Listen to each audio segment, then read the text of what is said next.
الحمد لله رب العالمين والعاقبة للمتقين والصلاة والسلام على سيد الأنبياء والمرسلين وعلى آله وصحبه طيبين الطاهرين وبعد. أعوذ بالله من الشيطان الرجيم. بسم الله الرحمن الرحيم. قل إن كان آباؤكم وأبناؤكم وإخوانكم وأزواجكم وعشيرتكم أموال اقترفتموها وتجارة تخشون كسادها ومساكن ترضونها أحب عليكم من الله ورسوله وجهاد في سبيله فتربصوا حتى يأتي الله بأمره. صدق الله العظيم. Assalamu alaikum wa rahmatullahi wa barakatuh. Thank all of you for coming this evening, inshallah. Especially thank our dear brother Zaman and all of those who have been helping you arrange these programs. A great blessing for all of us, myself included, to come together like this and remember those men and women who are most beloved to Allah subhanahu wa ta'ala and His Rasul sallallahu alayhi wa sallam, the blessed companions of Rasulullah sallallahu alayhi wa sallam, the Sahabah, and the blessed family of Rasulullah sallallahu alayhi wa sallam. There's great reward and great blessing for gatherings like this, because of course we know the significance of the dhikr of Allah, and for someone who has iman, to mention those who are close to Allah subhanahu wa ta'ala is to remember Allah subhanahu wa ta'ala. So we mentioned the Sahabah, we mentioned the Bayt.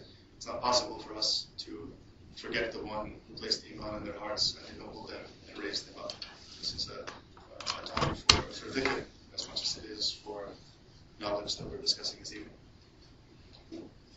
The subject in particular tonight is love for the Sahaba and the Ahlul Bayt. And before we get to the heart of the matter, it's important for us to discuss love and its place in our deen. One of the things we have to remember is that as Muslims, really we only have two options when it comes to love. We either can love the dunya, or we can love Allah subhanahu wa ta'ala and His Rasul sallallahu alayhi wa sallam. There really isn't a possibility for anything in between. This doesn't mean that we don't have love for other human beings. It doesn't mean that we don't have love for the Sahaba and the Ahlul Bayt. Rather, it means that our love for Allah subhanahu wa ta'ala and our love for Rasulullah sallallahu alayhi wa sallam must inevitably include love for those whom they love. And I would say perhaps our greatest tribulation as Muslims living in this era, the most serious problem that the Ummah faces, not external threats, not a lack of political representation, not a lack of influence in the world, but rather a lack of love. Love for Allah and His Rasul sallallahu alayhi wa sallam. If we had this love for Allah subhanahu wa ta'ala, we had this love for Rasulullah sallallahu alayhi wa sallam, I think we would quickly see not necessarily all of these problems we're facing fading away, but our ability to confront them and to discover resolutions and pass through them would greatly improve. And I would say, inshallah, if we were to describe the function of this love that we have for Allah and His Rasul sallallahu alayhi wa sallam, inshallah, you can start the first slide. Is that this love for Rasulullah sallallahu alayhi wa sallam in particular, we might describe it as the foundation of our religion, which is often how we talk about it. If the foundation is strong, as we know, that building built on top of it, even if there's some terrible earthquake coming, inshallah, the foundation is what keeps the main structure from collapsing. This is a good image to have. But I think a more appropriate likeness, because the love we have for Rasulullah sallallahu alayhi wa sallam is more than just support for our deen and support for our iman. It's something greater than that. A better likeness would be to compare our iman as Rasulullah himself did to a tree. Some of you might be familiar with the very famous hadith in which he said that iman has 77 branches. This is an image that comes from the Sunnah of Rasulullah. So if we were to look at our iman in this way, where would this love for Allah subhanahu wa ta'ala and His Rasul sallallahu alayhi wa sallam be the roots of that tree. And what exactly are the roots? Like the foundation of a house, they're the support for that tree. If they're strong, even in a terrible storm, the tree will remain standing. But the roots are also the means by which that tree is fed. doesn't just keep the tree upright, but keeps the tree alive, which is why this is a better image.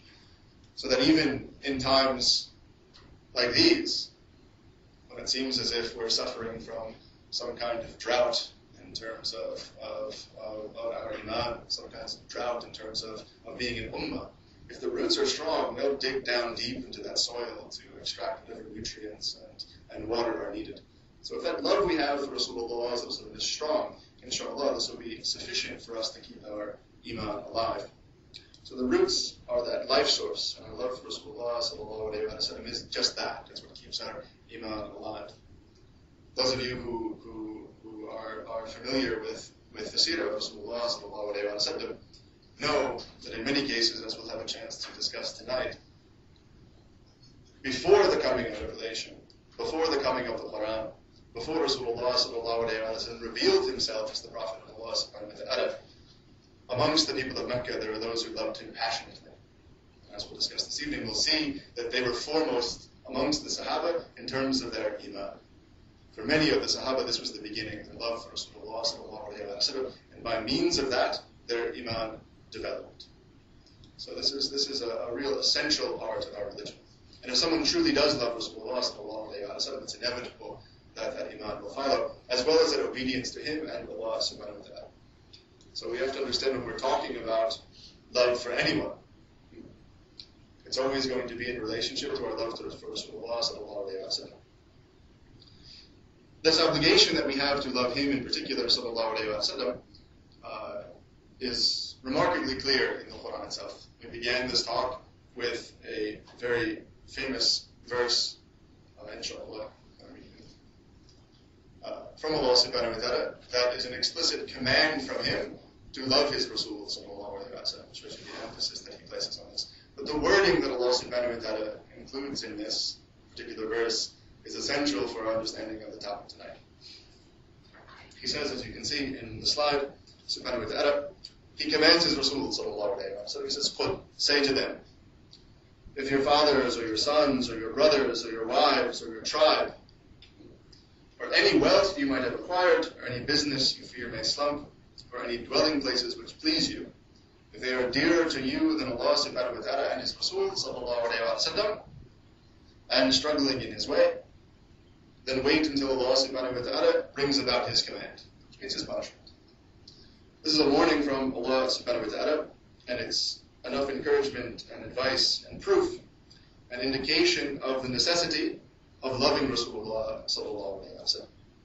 And as you can see, he contrasts this love for Rasulullah sallallahu alayhi wa sallam with everything else we might love. This is a rather complete list of things that human beings in general love. Their families, their parents, their children, their wives, their property, their business. You have the option of loving these things or loving Allah and his Rasul sallallahu alayhi wa sallam. And in this verse, Allah subhanahu wa ta'ala makes that contrast that we mentioned. He's telling us really you have but two options. You either love Allah and his Rasul sallallahu alayhi wa sallam, or you love everything else. You love the dunya. He's in effect offering us this choice, laying out for us these options, and he's also mentioning the consequences.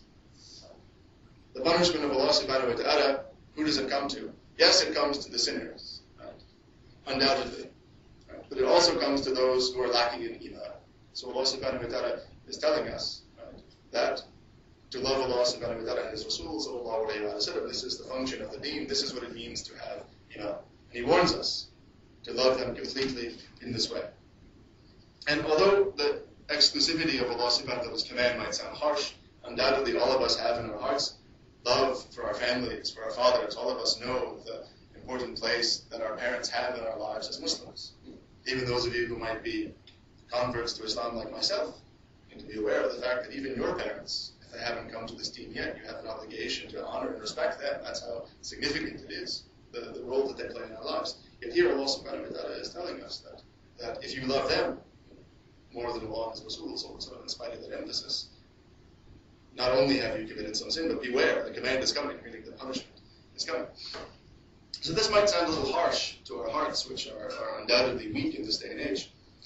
There's a great deal of wisdom in Allah subhanahu wa ta'ala placing these limitations on our love, telling us that you have only to love Allah and his Rasul, or love the others. This limitation is some wisdom in it. If we don't love Rasulullah sallallahu alayhi wa sallam more than our fathers and our sons and our wives and our homes, if we don't love Rasulullah sallallahu alayhi wa sallam inevitably more than anything else that exists in this universe, then our hearts will come under the influence of those other things that we might love. This is actually protection for us. Right? When Allah subhanahu wa ta'ala is giving this warning, what He means is that if you do love these other things more than the Rasul sallallahu alayhi wa sallam, you are going to inevitably submit to the preferences and the will of your fathers and your mothers and your children and your families and the world around you rather than to Rasulullah sallallahu alayhi wa sallam, perhaps preferring them to the Rasulullah sallallahu alayhi wa sallam, preferring them to the Sunnah of Rasulullah sallallahu alayhi wa sallam. This sentiment that's mentioned here in this verse is supported by the Sunnah as well. Rasulullah sallallahu alayhi wa sallam makes things a bit clearer for us. If this verse leaves us trembling a little bit, fearing the command of Allah subhanahu wa ta'ala, as we know His Rasul sallallahu alayhi wa sallam is rahmatan lil alameen, a mercy sent to all of the worlds. So in the words of Rasulullah sallallahu alayhi wa sallam, if we find fear here in this verse, inshallah we're going to find some hope in the words of Rasulullah sallallahu alayhi wa sallam. So this sentiment is also found in the hadith, and both Imam Muslim and Imam Bukhari record that Rasulullah sallallahu alayhi wa sallam very explicitly equated love for himself sallallahu alayhi wa sallam with iman. Not part of iman, but iman itself. He said sallallahu alayhi wa sallam in this hadith from Muslim and Bukhari that none of you will believe until I am more beloved to him than his children and his father and all people. So the context of this verse becomes a little clearer. This is why Allah subhanahu wa ta'ala is telling us, if you do not love my Rasul sallallahu alayhi wa sallam more than your families, more than other people, prepare to be punished. Why? Because loving him sallallahu alayhi wa sallam more than other human beings is iman itself. That's how he describes it sallallahu alayhi wa sallam.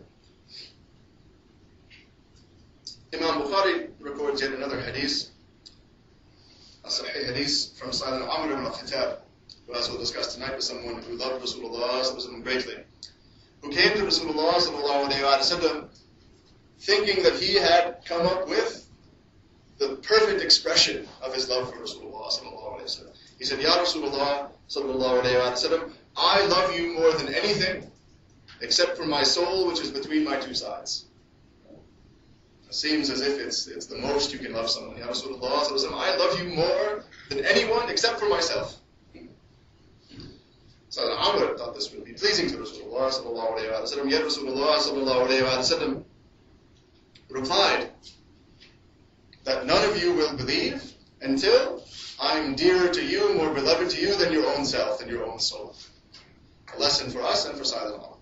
But that love that he had for Rasulullah was genuine and sincere, so he replied immediately with that proper expression. He said, Ya Rasulullah sallallahu alayhi wa sallam, by the one who sent the kitab, the book, down to you, I love you more than my soul, which is between my two sides. And Rasulullah said, now Umar, now you have it. Now you have love, now you have iman. That you love Rasulullah sallallahu alayhi wa sallam even more than you love yourself. These hadiths and their very deliberate wording are telling us that this love is our iman. There is no iman without love for Rasulullah sallallahu alayhi wa sallam. And ultimately, this love is what is going to distinguish believers from disbelievers, and also it's going to be what distinguishes one Muslim from another in terms of the strength and the quality of their iman.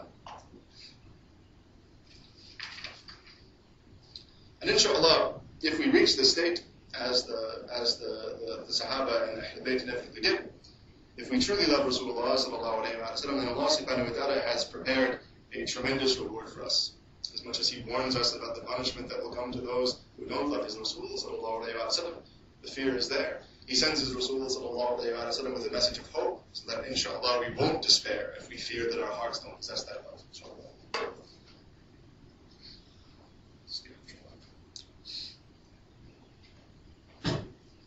A Bedouin once came to Rasulullah sallallahu alayhi wa sallam on the day of Jumu'ah. This is a very famous exchange, with a very important question for Rasulullah sallallahu alayhi wa sallam, one that many Muslims, if not all Muslims, have on their minds today. He came to Rasulullah sallallahu alayhi wa sallam and he asked him, Ya Rasulullah sallallahu alayhi wa sallam, when is the hour? When is Qiyamah coming? A very popular question, always amongst the Muslims, a very popular question. But Rasulullah sallallahu alayhi wa sallam didn't give him an answer. Rather, he replied back with another question. When this man asked him, when is Qiyamah, he said, sallallahu alayhi wa sallam, well, what have you prepared for it? Really the question we should have on our minds, not when is Qiyamah coming, but are we ready for it? So I asked him, what have you prepared for this? You're so concerned about the coming of Qiyamah. What do you have to make you ready? And very humbly, the man said, Ya Rasulullah, sallallahu alayhi wa sallam, I haven't prepared much. I haven't prepared a lot of prayer, or fasting, or charity. Meaning that he had done what was farz.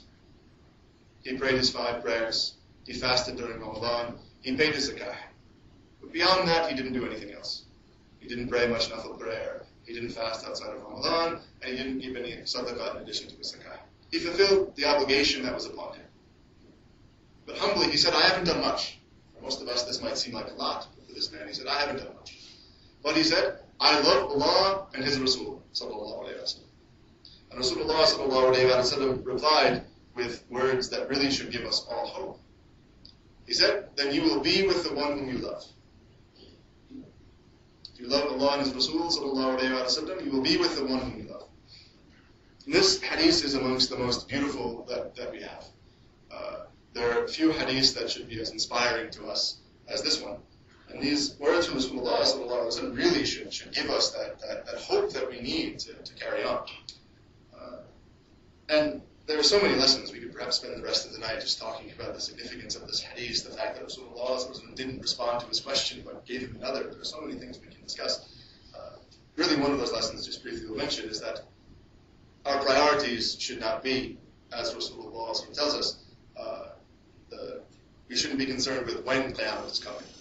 This is a bad habit that we've developed, scanning the newspaper for some new sign, some new leader who's appeared in some part of the world, thinking that this is clearly is one of the signs that Qiyamah is inevitable. He says, sallallahu alayhi wa sallam, what have you prepared for it? Because this is far more significant. Something that I always tell my students is that even if Qiyamah, inshallah, as we know, according to the hadith, is most likely going to come on a Friday, on the day of Jummah. Even if Qiyamah was coming on Friday, and you knew that for sure which Friday, you yourself might not make it there. Right? And you're thinking, well, inshallah, it's coming on, Friday, April, whatever, 2009, and this is where your focus is. So you're thinking, well, I still have this many days to prepare. You might leave this life the week before, and everything is lost. So the focus should be on preparation for Qiyamah and not knowing when the date is. Knowing when it is will not be of any benefit for us if we're not ready for it, as he, sallallahu alayhi wa sallam, informed this man. But really what this hadith tells us is that our salvation depends entirely on our love for Rasulullah sallallahu alayhi wa sallam. Doesn't mean that we don't have to do anything. Rather, it means that ultimately this is what Allah subhanahu wa ta'ala is looking for from us. That if this man is telling Rasulullah, I have not prepared much, I have not done much for Qiyamah, but I love you, Ya Rasulullah sallallahu alayhi wa sallam. And he tells him, you will be, inshallah, with the one whom you love. This is what this hadith is telling us. Our salvation depends upon our love for Rasulullah, so much so that ultimately our good works, our good deeds, our actions, even Allah subhanahu wa ta'ala in the Quran connects them with our love for Him and His Rasul sallallahu alayhi wa sallam. The next slide is it. There's a verse in Surah Al Imran. It's a command from Allah subhanahu wa ta'ala that we can say summarizes for us what it means to practice the religion of Islam. He says again to His Rasul sallallahu alayhi wa sallam, قُلْ إِن كُنْتُمْ تُحِبُّونَ اللَّهَ. Say to them, if you love Allah, فَاتَّبِعُونِي, follow me. يُحْبِبُكُمُ اللَّهُ. And, inshallah, Allah will love you. This is an explicit statement in the Quran, that if you love Allah subhanahu wa ta'ala, you must follow His Rasul sallallahu alayhi wa sallam. So this should be the intention that we have when practicing this deen, that we are following the sunnah of Rasulullah because we love Allah subhanahu wa ta'ala and because we love His Rasul sallallahu alayhi wa sallam. This is the niyyah of following the sunnah of Rasulullah, love for Him. One of the other bad habits we've acquired is we like to talk about all of the sort of bonus rewards that come to us when we practice this deen. A great example is in Ramzan, someone's inevitably going to be passing out a pamphlet on the medical benefits of fasting or the nutrition in dates and all of these things, all of which are true. We don't mean to dismiss the reality of that. We know that eating dates, this is an incredibly nutritious food. This is why it's from the Sunnah. There's benefit in that. But is that really why we fast? Is that really why we follow the Sunnah of Rasulullah to be healthy? I would hope not. I would hope that what's motivating us is our love for Rasulullah sallallahu alaihi wasallam. So this verse, Allah subhanahu wa ta'ala makes it clear. This is the motivation we need to have, love for His Rasul sallallahu alaihi wasallam. And amongst the signs that it's this love that Allah subhanahu wa ta'ala demands from us, that the obedience that He wants from us is going to be connected to this love, is yet another beautiful hadith. This is from Imam Bayt. Unfortunately, I don't have the slide, but we'll mention it. Anyway, there was a man from amongst the Sahabah who during the time of Rasulullah sallallahu alaihi wasallam was being given the Sharia punishment for being drunk in public. He was being lashed. And as this was going on, one of the other Sahaba began to curse him, criticizing him for being a drunk. Rasulullah turned around and said to that man, "Do not curse him. He loves Allah and His Rasul sallallahu alaihi wasallam." Yes, he was a sinner. Yes, he was guilty of the sin, and he was being punished for it according to the Sharia. However, Rasulullah sallallahu alaihi wasallam was informing that Sahabi that he is accepted by Allah and His Rasul sallallahu alaihi wasallam because of that love.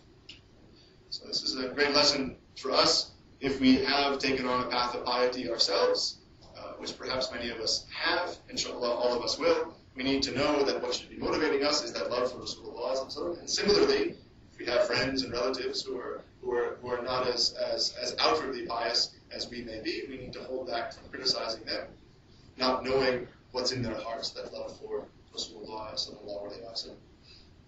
And I mention all of this just so we understand that when we talk about love in this deen, it's not a simple thing. When we say love, ultimately we mean iman.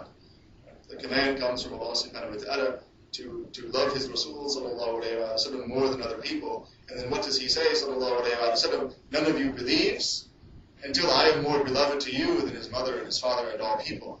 Right? The word iman ultimately means affirming something. Right? The command is, right, you must love Rasulullah sallallahu alaihi wasallam. And the response is to love him. So that is iman. That's affirming the reality of the command of Allah subhanahu wa ta'ala that you must love His Rasul sallallahu alaihi wasallam. So this is no small matter. This is the heart of the deen. But part of loving Rasulullah sallallahu alaihi wasallam, so we don't think, na'udhu billah, that this means we don't love other people. Part of our love for Rasulullah sallallahu alaihi wasallam means loving those whom He loves, and loving what He loves. After all, what is the sunnah, but what was most beloved to Rasulullah sallallahu alaihi wasallam in terms of behavior? So anything He loves is going to be part of this deen and part of our iman.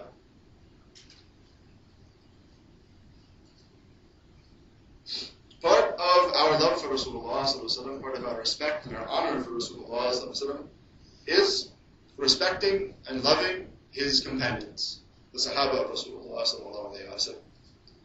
For those of you who don't know, this is a photo of Jannah Bayt, the cemetery in Medina al-Munawwara, beside Masjid Nabawi, in which there are thousands upon thousands of Sahaba buried.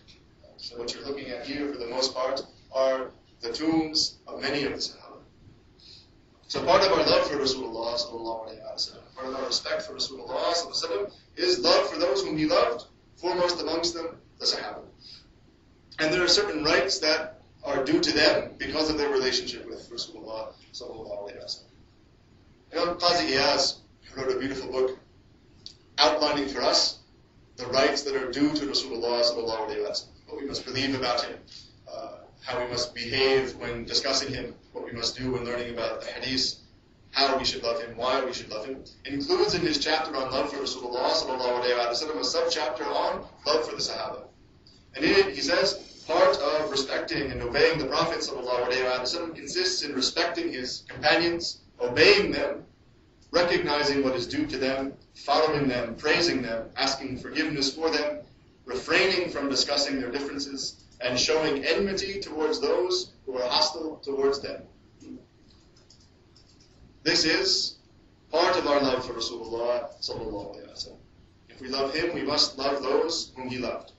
And he gave us explicit commands in the hadith along these lines. He said sallallahu alaihi wasallam, And all of these hadiths are from Kitab al-Shifa of Qazi Iyaz, in which he compiles many of the statements of Rasulullah sallallahu alayhi wa sallam regarding the Sahaba. He said, for instance, sallallahu alayhi wa sallam, guard me, protect me in my companions, in my Sahaba. Right? He's connecting directly our behavior with them to our honor and our respect for him. He says, guard me in my companions and my relations by marriage. Anyone who guards me in regard to them will be guarded by Allah subhanahu wa ta'ala in this world and the next. Anyone who does not guard me in them will be abandoned by Allah subhanahu wa ta'ala, and anyone who is abandoned by Allah subhanahu wa ta'ala is about to perish. Exactly as we learned in that initial verse. What is he saying? Well, if you don't love me, Allah subhanahu wa ta'ala will punish you. If you don't love my companions, Allah subhanahu wa ta'ala will punish you. Meaning that these two kinds of love come together. Our love for him, sallallahu alayhi wa sallam, is connected to our love for them. He also said, sallallahu alayhi wa sallam, that you should fear Allah subhanahu wa ta'ala with regard to my Sahaba, with regard to my companions. Do not make them targets after me. Makes this very explicit. Knowing that inevitably there would be some fitna after his time regarding his companions, as we'll discuss tonight. He says, do not make them targets after me. And he says very explicitly, whoever loves them with his love for me. That he's not asking us to love them on their own, but he's asking us to love them because of their relationship with him, sallallahu alayhi wa sallam. He says, whoever hates them, here's the warning, hates them, na'udhu billah, with his hatred for me.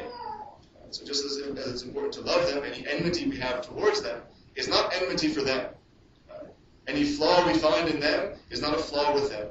Whatever bad opinion we might have of them, na'udhu billah, is not our opinion of them, but it's our opinion of Rasulullah sallallahu alayhi wa sallam, is what he is telling us.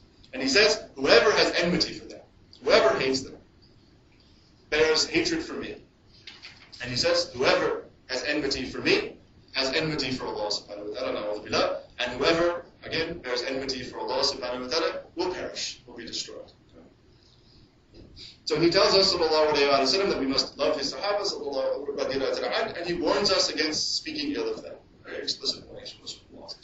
In fact, in his own words, respect for the Sahaba is also Iman. It's also described by him, sallallahu alayhi wa sallam, as Iman itself. Sayyidina Umar, radiyallahu anhu, says that Rasulullah sallallahu alayhi wa sallam warned us about certain things that he connected with Iman. He said, do not ask about what is in the stars, meaning astrology. Don't practice astrology. He says, do not ask about what is in the stars. Do not explain the Quran according to your own opinion. I think both of these, anyone with some basic knowledge of what's permissible in regard to this deed understands these two concepts. Astrology is not only forbidden, but it involves placing your faith in some power other than Allah subhanahu wa ta'ala, so it's an issue of Iman. And of course, interpreting the Quran on your own inevitably is going to have an effect on your Iman as well. But finally, he says, sallallahu alayhi wa sallam, and do not insult any of my companions. This is true faith. This is Iman. So just as he equates love for himself, sallallahu alayhi wa sallam, with Iman, he equates love for the Sahaba, radhi anhum, with Iman also.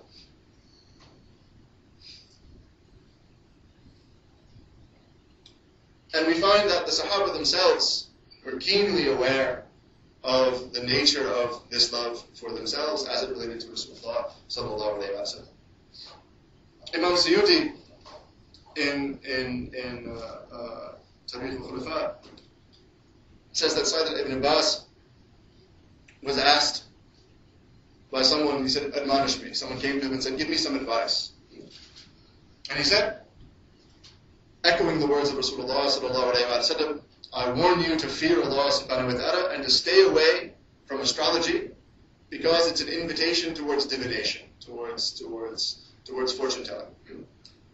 And he said, I urge you to beware of mentioning any of the companions of Rasulullah sallallahu alayhi wa sallam except in good. If you do not, Allah subhanahu wa ta'ala will throw you headlong into Jahannam. Why? He said, because it's Allah subhanahu wa ta'ala, by means of them, He made this religion triumph. Very, very clear words from them. Right? Anyone who has Iman today has to realize how is this connection between love for the Sahaba, radhi anhum, and our Iman. It's by means of them that Iman was carried from Mecca and Medina to the rest of the Muslim world. Every bit of information that we have about Allah and His Rasul, sallallahu alayhi wa sallam, the Sahabah somehow participated in transmitting that knowledge. The Quran and the Hadith, this is a simple example, we know, come to us today because of the work of the Sahaba in transmitting that knowledge to the Tabi'in and so forth. Right? We tend to talk about the Sahaba spreading Islam as if it's a social phenomenon, as if they're taking themselves physically to a new place and establishing the authority of Islam there. This is how we tend to regard the spread of Islam. We also have to remember the spread of Islam is the spread of Iman. Right? That what they carried with them was not Muslim power, authority of the Ummah. What they carried with them was Iman. And they gave it to those of you who were born into Muslim families. Many of you, very well, your ancestors could have come to Islam directly by means of the Sahaba. But even if we did not, whatever we know about this deen, in the Quran or the Sunnah, we only know because of the efforts of the Sahaba. So this is why Sayyidina Ibn Abbas says, do not insult them, do not speak ill of them. Indeed, it's because of them that you have your Iman. So if you value that Iman, that's in your heart, you must have this love and respect for them because they were the means by which Allah subhanahu wa ta'ala brought Iman to you. Just as Rasulullah sallallahu alayhi wa sallam was the means by which Allah subhanahu wa ta'ala brought Iman to them. And they took it and passed it on. Our responsibilities in this regard are made even more clear if we look at classical texts of Aqidah, how this relates to Iman. Perhaps the most famous summary of our Aqidah, the Aqidah of Ahl Sunnah, is that from Imam Tahawi. Some of you might be familiar with this text, the Aqidah of Imam Tahawi. There are a number of excellent translations available. Shaykh Ahmad Yusuf recently has produced one that's quite beautiful, and we're reading from his translation, inshallah. In that text, he includes, in his list of what a Muslim must believe, love for the Sahaba. He includes it as part of our Aqidah, part of what we believe. He says that we love the companions of Rasulullah. This is part of our Iman. But he says we do not go to excess in our love for any one individual amongst them, nor do we disown any of them. We love all of them collectively is ultimately what we're saying, and we don't use our particular affection for one of them as a way of lowering the rank of another. Rather, in terms of our love, we have love for all of them because of their connection to Rasulullah sallallahu alaihi wasallam. And he says, it's part of Iman, he says, we hate anyone who hates them or does not even speak well of them, and we only speak well of them. Again, that balance. We love them, as he says, sallallahu alaihi wasallam. Enmity for them is enmity for him, sallallahu alaihi wasallam. And anyone who hates Rasulullah sallallahu alaihi wasallam, we have no room in our hearts for love for that person. Similarly, anyone who hates any of the Sahaba, we can't have love for that person because it would go against the love we have for Rasulullah sallallahu alaihi wasallam. And he says very explicitly, Imam Tahawi, love of them is part of Islam and part of Iman and part of good behavior. While hatred for them is disbelief. It's kufr and nifaq, hypocrisy and it's rebellion. Very explicit statement. And there's agreement. Aqidah of Imam Tahawi, this is probably, in terms of Aqidah texts, there are very few as widely read and widely accepted as this. This is him representing what we can say is the consensus of this one. Love for them is Iman, hatred for them is disbelief. And this is ultimately distilled from the words of Rasulullah sallallahu alaihi wasallam, who warned us about his companions on all of these hadiths that we mentioned, and particularly in terms of our salvation. This is why it's connected so keenly to belief or disbelief, depending on the attitude we have. He said, sallallahu alaihi wasallam, that on Qiyamah, none of us should come to him, sallallahu alaihi wasallam, with anything negative about his companions. This is what he said. None of you should come to me with anything negative about my companions, because I don't want to come to you on that day with anything but a clear heart. He is going to judge us whether or not he wants us to be in his ummah. This is going to be determined by the attitude we have towards his companions. Right? And he doesn't say hatred. He says anything negative about them. Not just hatred, anything negative about them, don't come to me in this state. And of course, he said, sallallahu alaihi wasallam, explicitly in a number of narrations, do not curse my companions. And he mentions particularly their virtue because of their relationship with him. We can move forward, inshallah. But the question we have to answer inevitably is if we have to love the companions of Rasulullah sallallahu alaihi wasallam, if love for them is Iman and hatred for them is disbelief. And Imam Tahawi tells us that we must love all of them we have to ask ourselves, who are the Sahaba of Rasulullah sallallahu alayhi wa sallam? The most widespread definition of who the Sahaba are, it's very simple. To be included amongst the ranks of the Sahaba, one must have seen Rasulullah sallallahu alayhi wa sallam while believing in him sallallahu alayhi wa sallam at that moment. And they must have died with Iman. They must have died as a Muslim. There are many who saw him sallallahu alayhi wa sallam but did not come to Islam until after he left this life. They're not Sahaba, they're Taba'i. They must have seen him with the eyes of a believer. And they must have retained their faith, not have left Islam after he left this life. There were Muslims who left Islam after the passing of Rasulullah sallallahu alayhi wa sallam. We know this. They are not counted amongst the Sahaba because they died in a state of disbelief. Right? Now, this was a question that one of my teachers once asked me a few years ago. He said, well, what do you think? What if one of the Sahaba was blind? Do you include them amongst the category? He was trying to test me a little bit. So of course we include in that category of those who are Sahaba. There were Sahaba who were blind, who heard the voice of Rasulullah sallallahu alayhi wa sallam. This would have been sufficient as well. And in terms of sight, we don't even mean within close proximity. Anyone who saw the face of Rasulullah sallallahu alayhi wa sallam and believed in him at that moment and died with Iman is included amongst the Sahaba. Now, some people will raise objections to this. How is that possible for these people to have such a high rank that we must love them, and simply because they saw Rasulullah sallallahu alayhi wa sallam once, or perhaps met him sallallahu alayhi wa sallam once, when we know there are Sahaba who kept company with him from the very beginning of his mission as the Prophet of Allah subhanahu wa ta'ala until the end. How is it possible that you could include those others there? They say, how is that simple company enough? We have to understand that Allah subhanahu wa ta'ala is the one who gave this rank to the Sahaba of Rasulullah.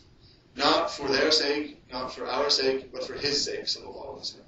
Allah subhanahu wa ta'ala did not choose just any individuals to be amongst the Sahaba of Rasulullah sallallahu alayhi wa sallam. Rather, He chose the best of people. The company of Rasulullah sallallahu alayhi wa sallam is what grants them this high rank. And Allah subhanahu wa ta'ala chose for them this excellent rank.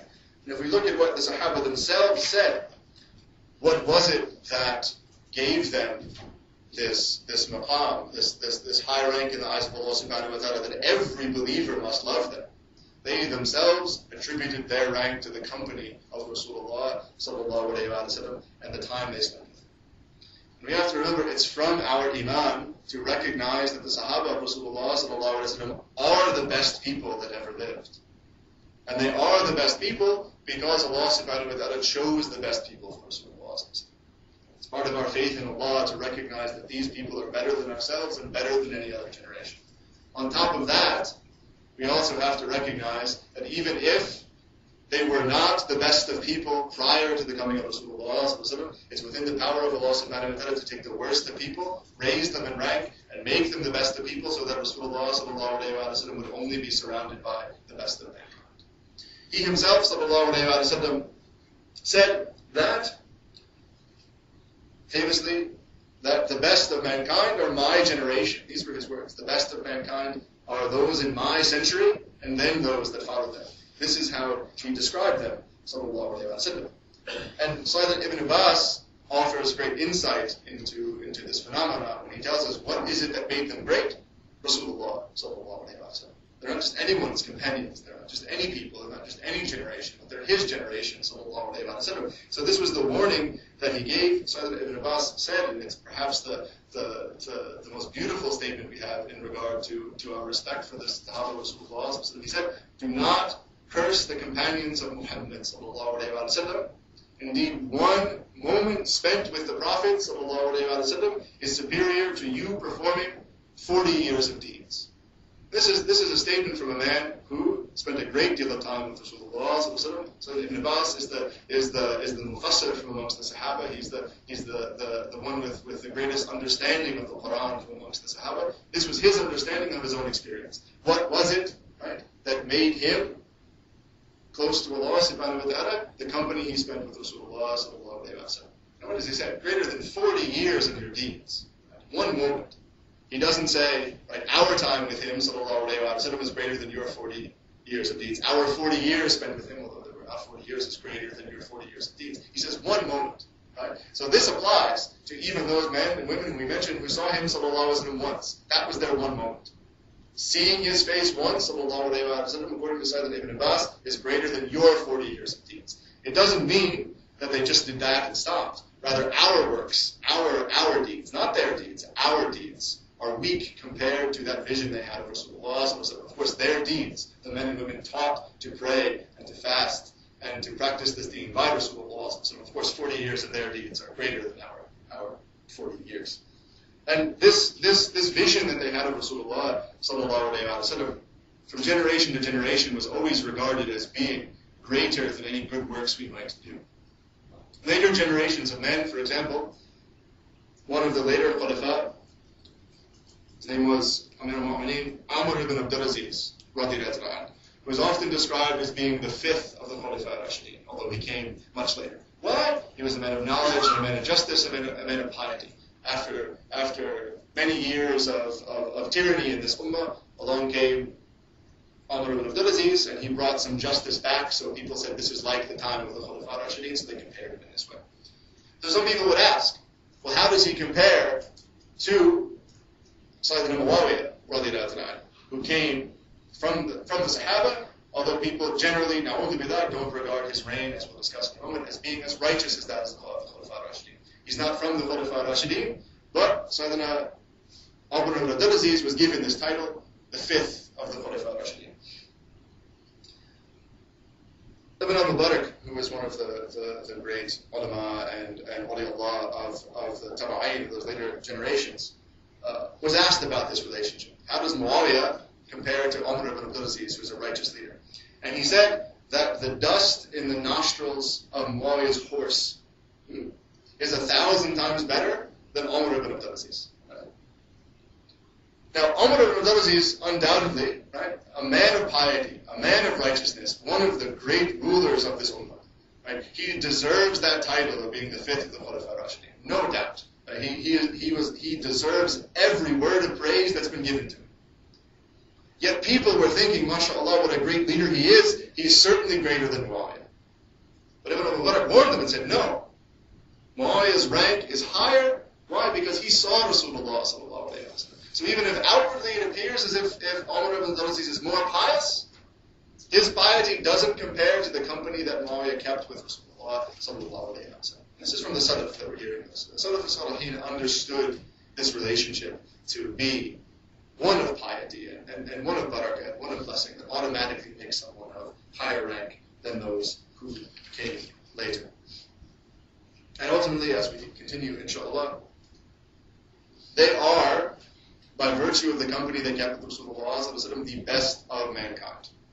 He says very explicitly, this is the most famous hadith regarding the general rank of the Sahaba, and that's who he's referring to, sallallahu alayhi wa sallam. Right? He's telling us that the best of mankind are those in my century. And what does he mean? He means the Sahaba. The best of mankind, of course, after the Anbiya, after the Prophets, are the Sahaba collectively. Then those who follow them, the Tabi'in. Right? Who are the Tabi'in? The Tabi'in are those who had a relationship with the Sahaba as the Sahaba had a relationship with Rasulullah. What makes someone a Tabi'i, what makes someone a follower, is just like the Sahaba who saw Rasulullah, they only had to see one of the Sahaba to be included amongst the Tabi'in. This is also a demonstration of the rank of the Sahaba, that seeing one of them makes you the best of mankind, as per the words of Rasulullah sallallahu alayhi wa sallam. So collectively, they're regarded as being the best human beings after the Prophets alayhi salatu wasalam. But unless we think that all of them are of equal standing, and there is some fitna contained in that perspective as well, not all of them are regarded as equal. As Ibn Abbas tells us, one moment spent in the company of Rasulullah was better than 40 years of your deeds. So inevitably those who spend more time with Rasulullah are going to be of higher rank. And this is the truth. And there is a hierarchy amongst the Sahaba. Imam Azm Abu Hanifa in his Aqidah text, Fiqh al-Akbar, there's a beautiful translation that's been printed recently. Those of you who can get your hands on a copy really should. Includes in that text, he says, the most noble person after the Prophets ﷺ is Abu Bakr as-Siddiq, and then Umar ibn al-Khattab, then Uthman ibn Affan, then Ali ibn Abi Talib. He says they were the most devout worshippers and steadfast on truth, and they were with the truth. We love them all, and we do not mention any of the companions of the Messenger ﷺ except by way of praise. What he's telling us is that amongst the Sahaba there really is a hierarchy, and some are greater than others. And the Prophet ﷺ himself made this explicit. He said, ﷺ, echoing the previous hadith, that Allah subhanahu wa ta'ala chose my companions. We have to remember this, chose my companions over everything else that exists except for the prophets and the messengers. Right? Again, it's emphasizing the point, they are the best of mankind after the prophets. Then he says, sallallahu alayhi wa sallam, he chose 4 of them in particular for me. Abu Bakr, Umar, Uthman, and Ali. He made them the best of my companions, and all of my companions are good. This is the source from which Imam Yazid Abu Hanifa takes his statement. Right? He says, these are the best. Although all of them are good, these 4 are the best. The Khulafa al-Rashidin. And many of the Salaf al-Salihin describe the Sahaba in this way, particularly mentioning the importance of loving the Khulafa al-Rashidin. Right? We have to love all of the Sahaba, but there's particular merit in loving these 4, and particular danger in having enmity for any of them. And the rank is established again and again by Rasulullah who mentions the Khulafa al-Rashidin repeatedly. I know we're sort of running out of time, we'll try to push forward. But these 4 men also represent, there's a hierarchy within the ranks of the 4. Right? That it's not simply that the 4 are the best equally, but even amongst them there are those who are better than others. The 2 who have the highest rank amongst the Sahaba are the Shaykhain, right? The 2 Shaykhs, Abu Bakr and Umar. Right? And the words of Rasulullah imply this when he mentions Abu Bakr and Umar first, and then Sayyidina Uthman and Sayyidina Ali. And if you look at what the ulama of Ahl Sunnah have to say, there's unanimity that these 2 represent the highest ranks from amongst the Sahaba. And the Sahaba themselves, during the lifetime of Rasulullah ﷺ, would mention the names of Abu Bakr and Umar and emphasize their excellence over and above themselves. Inshallah, if you ever have an opportunity to read the translation of Tariq al-Khulafa, the history of the Khulafa by Imam Suyuti, he mentions many of these statements from the Sahaba about the Khulafa al-Rashidin, particularly about Sayyidina Umar and Sayyidina Abu Bakr. Sayyidina Ibn Umar, the son of Sayyidina Umar, tells us clearly that this was the way of the Sahaba collectively. He said that we were discussing amongst ourselves, between the people from the time of Rasulullah ﷺ, who were the best. They're having a conversation. Who was the best from amongst the companions of Rasulullah? And he said very explicitly, so we chose Abu Bakr, Umar, and Uthman. And the Sahaba themselves gave preference to these men. And in case some people who might be familiar with the fiqh that came later, this was even the opinion of Sayyidina Ali, not just the opinion of the other Sahaba, but this is the opinion of Sayyidina Ali. This is how we know that even he gave precedence to Abu Bakr as-Siddiq and Sayyidina Umar. He was asked very explicitly by his son Muhammad, one of his other sons other than Hassan and Hussein, who was the best of mankind after the Prophet? A very explicit question. Ya Ali, who is the best person after the Prophet? And he replied, without missing a beat, Abu Bakr. This is a very, very clear statement from Sayyidina Ali. And this is the opinion of Rasulullah himself, who described Sayyidina Abu Bakr as-Siddiq as being the best of people after the prophets. He said that the sun is not risen or set on anyone better than Abu Bakr unless he was a prophet, emphasizing this. And one of the clearest proofs of the rank of Sayyidina Abu Bakr as-Siddiq, and one of the reasons why our love for him and our opinion towards him is part of Iman, is that of all of the Sahaba, he is the only one mentioned with that title, Sahib, right, companion, in the Quran. This is a famous verse describing the hijrah of Rasulullah sallallahu alayhi wa sallam. Rasulullah sallallahu alayhi wa sallam, the night that he left Mecca for the hijrah to Medina al-Munawwara, Sayyidina Abu Bakr as-Siddiq radiyallahu anhu accompanied him on that journey. And as we know, along the way they rested in a cave to seek refuge from those who were pursuing them. And in that cave, we know Sayyidina Abu Bakr as-Siddiq took his own shirt, tore pieces of cloth from it to plug up holes in that cave because he feared there would be snakes and scorpions and other creatures that would come and harm Rasulullah sallallahu alaihi wasallam. So before he even let Rasulullah enter into that cave, he filled up all of these holes. However, there was one hole remaining. So he took his own foot and put his foot over that hole. And then he told Rasulullah sallallahu alaihi wasallam to come in. And as we know, within that hole was a snake. As I was once told by one of my teachers, that snake wanted to see Rasulullah sallallahu alaihi wasallam, and so was pressing its head up against the foot of Sayyidina Abu Bakr to get him to move. But Sayyidina Abu Bakr felt the snake and was afraid that it would come and harm Rasulullah sallallahu alaihi wasallam, so he wouldn't move his foot. And Rasulullah sallallahu alaihi wasallam was sleeping with his head on the lap of Sayyidina Abu Bakr as-Siddiq radiyallahu anhu. And while he was sleeping, that snake bit the foot of Sayyidina Abu Bakr as-Siddiq, and so tears began to come from the pain that he was suffering. But he held back any sound, not wanting to wake Rasulullah sallallahu alaihi wasallam. But one tear fell and splashed on the face of Rasulullah until he woke up. And this verse is describing to us that encounter. Allah subhanahu wa ta'ala says, when the two of them were together in the cave, the second of the two said to his companion, he said to his companion, لا تحزن, don't have any fear. Inna Allah ma'ana. Allah is with us. Inna Allah ma'ana. Allah is with us.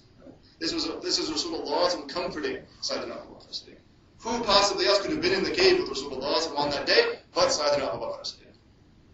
There are some people who claim, na'udhu billah, that this doesn't refer to Sayyidina Abu Bakr as-Siddiq radiyallahu anhu. But who else could have been in that cave? Who is the second of the two in the cave?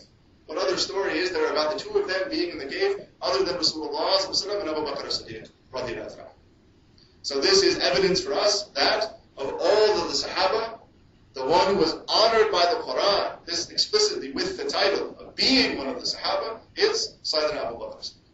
He is referred to explicitly in this verse as the companion of Rasulullah sallallahu alaihi wasallam.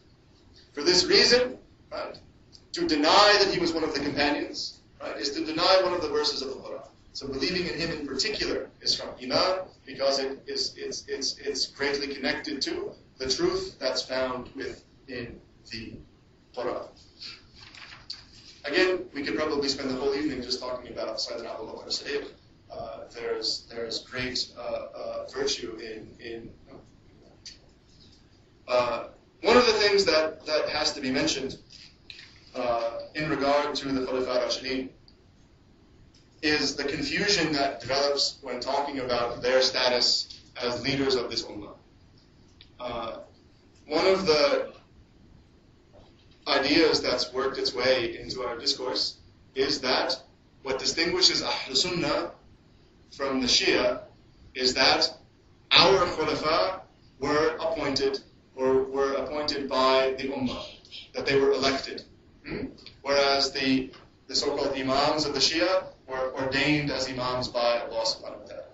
This is how a difference is drawn. Just recently I was looking at something, some non-Muslim had put together a chart outlining the differences between the Sunnis and the Shia. This is one of the points that they mentioned. This is incorrect. That as we know, Allah subhanahu wa ta'ala already, He chose these companions for Rasulullah as He Himself said. Now, of course, the reality is after the passing of Rasulullah sallallahu alayhi wa sallam, there was a shura. The elder companions did gather together to make a decision. But they were the most knowledgeable of the companions of Rasulullah. They were the ones who spent the most time with him, and they were the ones who knew whom he preferred. So when the decision was made in each case to choose Sayyidina Abu Bakr as-Siddiq, then to choose Sayyidina Umar, Sayyidina Uthman, and Sayyidina Ali, these men were chosen by those companions who knew whom Rasulullah sallallahu alayhi wa sallam loved and preferred and chose himself. One of the proofs that they put forward when they chose Sayyidina Abu Bakr as-Siddiq is that he exclusively, and this is from his rank, when Rasulullah sallallahu alayhi wa sallam fell ill towards the end of his life, he appointed Sayyidina Abu Bakr as-Siddiq to lead the prayer while he was sick. We know this. This is often mentioned. This is how we know he was preferred. But he was asked by Hafsa, when you were sick, why did you give preference to Abu Bakr? Why him? Certainly, Sayyidina Amr, Sayyidina Uthman, Sayyidina Ali were qualified to lead the prayer. These were men of knowledge and men of piety and the closest to Rasulullah. This is mentioned by Imam Suyuti through the Khulafa. Why, Ya Rasulullah, did you give preference to Abu Bakr as-Siddiq?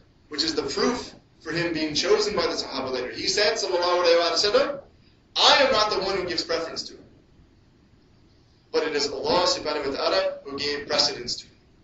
Rasulullah sallallahu alayhi wa sallam, right, that you have Quran, you have revelation, you have the Quran, you have that knowledge from Allah subhanahu wa ta'ala in that form, but you also have wahi, other kinds of knowledge coming to Rasulullah sallallahu alayhi wa sallam.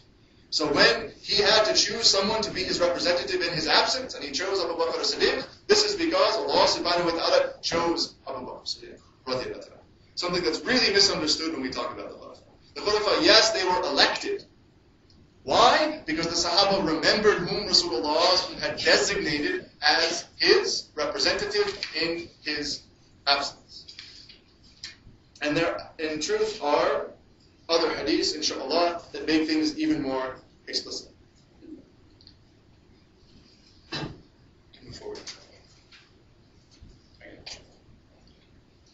The Khilafat after Rasulullah sallallahu alayhi wa sallam, particularly in regard to Sayyidina Amr and Sayyidina Abu Bakr as-Siddiq, was ordained by him before he left this life. This is the haqq. Yes, there was a shura, yes, there was a council that gathered to choose the Khulafa Rashideen, but these were men who remembered the words of Rasulullah sallallahu alayhi wa sallam. Imam Ibn Majah and Imam Hakim narrate from Sayyidina Hudayfa radiyallahu anhu. And it's significant that they narrate from Hudayfa because Hudayfa was someone who, most of the hadiths he narrates are about the fitna that would come after the time of Rasulullah sallallahu alayhi wa sallam. He even describes himself in this way. He says that other people used to ask about good things, but I would ask about the bad things, so he could protect himself from what would come. So he was a man who knew a great deal about the fitna that would come, and he narrates this hadith that Rasulullah sallallahu alaihi wasallam said, explicitly commanding us, take as your leaders the two who come after me, Abu Bakr and Umar. This is an explicit command. He's not simply saying, after me these two will come, which he knew. He's saying, take them as your leaders. It's a command from him. And undoubtedly that shura that gathered together to appoint Abu Bakr as-Siddiq was appointing him as per the command of Rasulullah sallallahu alayhi wa sallam. And again we find this repeated in the hadith, his preference particularly for Sayyidina Amr and Sayyidina Abu Bakr as-Siddiq. One point inshallah, and we can go back to this back. Back once more inshallah. Both of them were chosen by Allah and His Rasul sallallahu alaihi wasallam to perform this function. The story of Sayyidina Abu Bakr as-Siddiq is perhaps more famous. We know that he was the companion and the friend of Rasulullah from before revelation. That they were very close friends throughout their lives. And one of the reasons why he came to Islam so quickly, Sayyidina Abu Bakr as-Siddiq, is because of the great love he already had for Rasulullah. Abu Bakr as-Siddiq for us is the model of what it means to love Rasulullah, because that love was there and it was present, and undoubtedly that is what motivated him to accept the message from Rasulullah. So we know he's the first from amongst the men to accept Islam from the beginning. Sayyidina Amr is a different story, and perhaps this is where some of the confusion comes in. Prior to his acceptance of Islam, up until the morning that Sayyidina Amr became a Muslim, he was one of the fiercest enemies of Rasulullah sallallahu alaihi wasallam. In fact, as Imam Suyuti mentions in the most detailed narration, the day that he accepted Islam from Rasulullah, he had left his house with his sword, having the intention in his heart to kill Rasulullah sallallahu alaihi wasallam. This is what he intended to do. However, as he was going out on this mission, he was stopped by one of the Quraysh who said to him, "What are you doing? Why are you bothering with him, sallallahu alaihi wasallam, when your own sister has come to Islam, which he did not know? This enraged him, so he went to his sister's home, where he could hear her and his brother-in-law reciting the Quran inside the house. Furiously, he knocked on the door, was let in, and they hid those verses of the Quran that they were reading, so he couldn't see them. But he demanded to read them, and as we know, even as he read Bismillah ar-Rahman ar-Rahim, all that hatred he had in his heart for Rasulullah was transformed into love. As passionate as that hatred was, it became love for Rasulullah. This is how he came to Islam.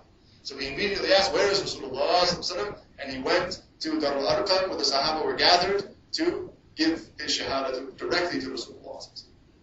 The question is, though, how did this happen? Rasulullah had made dua, asking Allah subhanahu wa ta'ala to bring strength to Islam. In the first hadith, which is perhaps the one that we narrate more often, he said, "Oh Allah, strengthen Islam with whichever one is dearer to you, Umar ibn al-Khattab and Abu Jahl, who were two of the most influential men from amongst the Quraysh. So that if they were to come to Islam, then that would give some protection to the Muslims." But the wording of the dua is beautiful, because he says, Ya Allah, whoever is dearer to you, you pick the one that you want. I'll take either one, but Ya Allah, you pick the one that you want. And so of course we know the stage of Abu Jahl. He did not come to Islam, but Sayyidina Umar did. What does this mean? That Allah subhanahu wa ta'ala chose Sayyidina Umar to be the companion of Rasulullah. Chosen by Allah. But, alhamdulillah, there are other hadiths that indicate that Rasulullah himself preferred Sayyidina Umar, because he would make the dua, oh Allah, strengthen Islam with Sayyidina Umar al-Khattab in particular, especially him, Ya Allah. Right? This is Rasulullah making it clear to us that he chose Sayyidina Umar to be his companion. Allah subhanahu wa ta'ala chose Sayyidina Umar to be the companion of Rasulullah sallallahu alayhi wa sallam. This is evidence of their rank, evidence of the priority we must give to them. Inshallah, perhaps to summarize just quickly to get through this section before we conclude. These four men,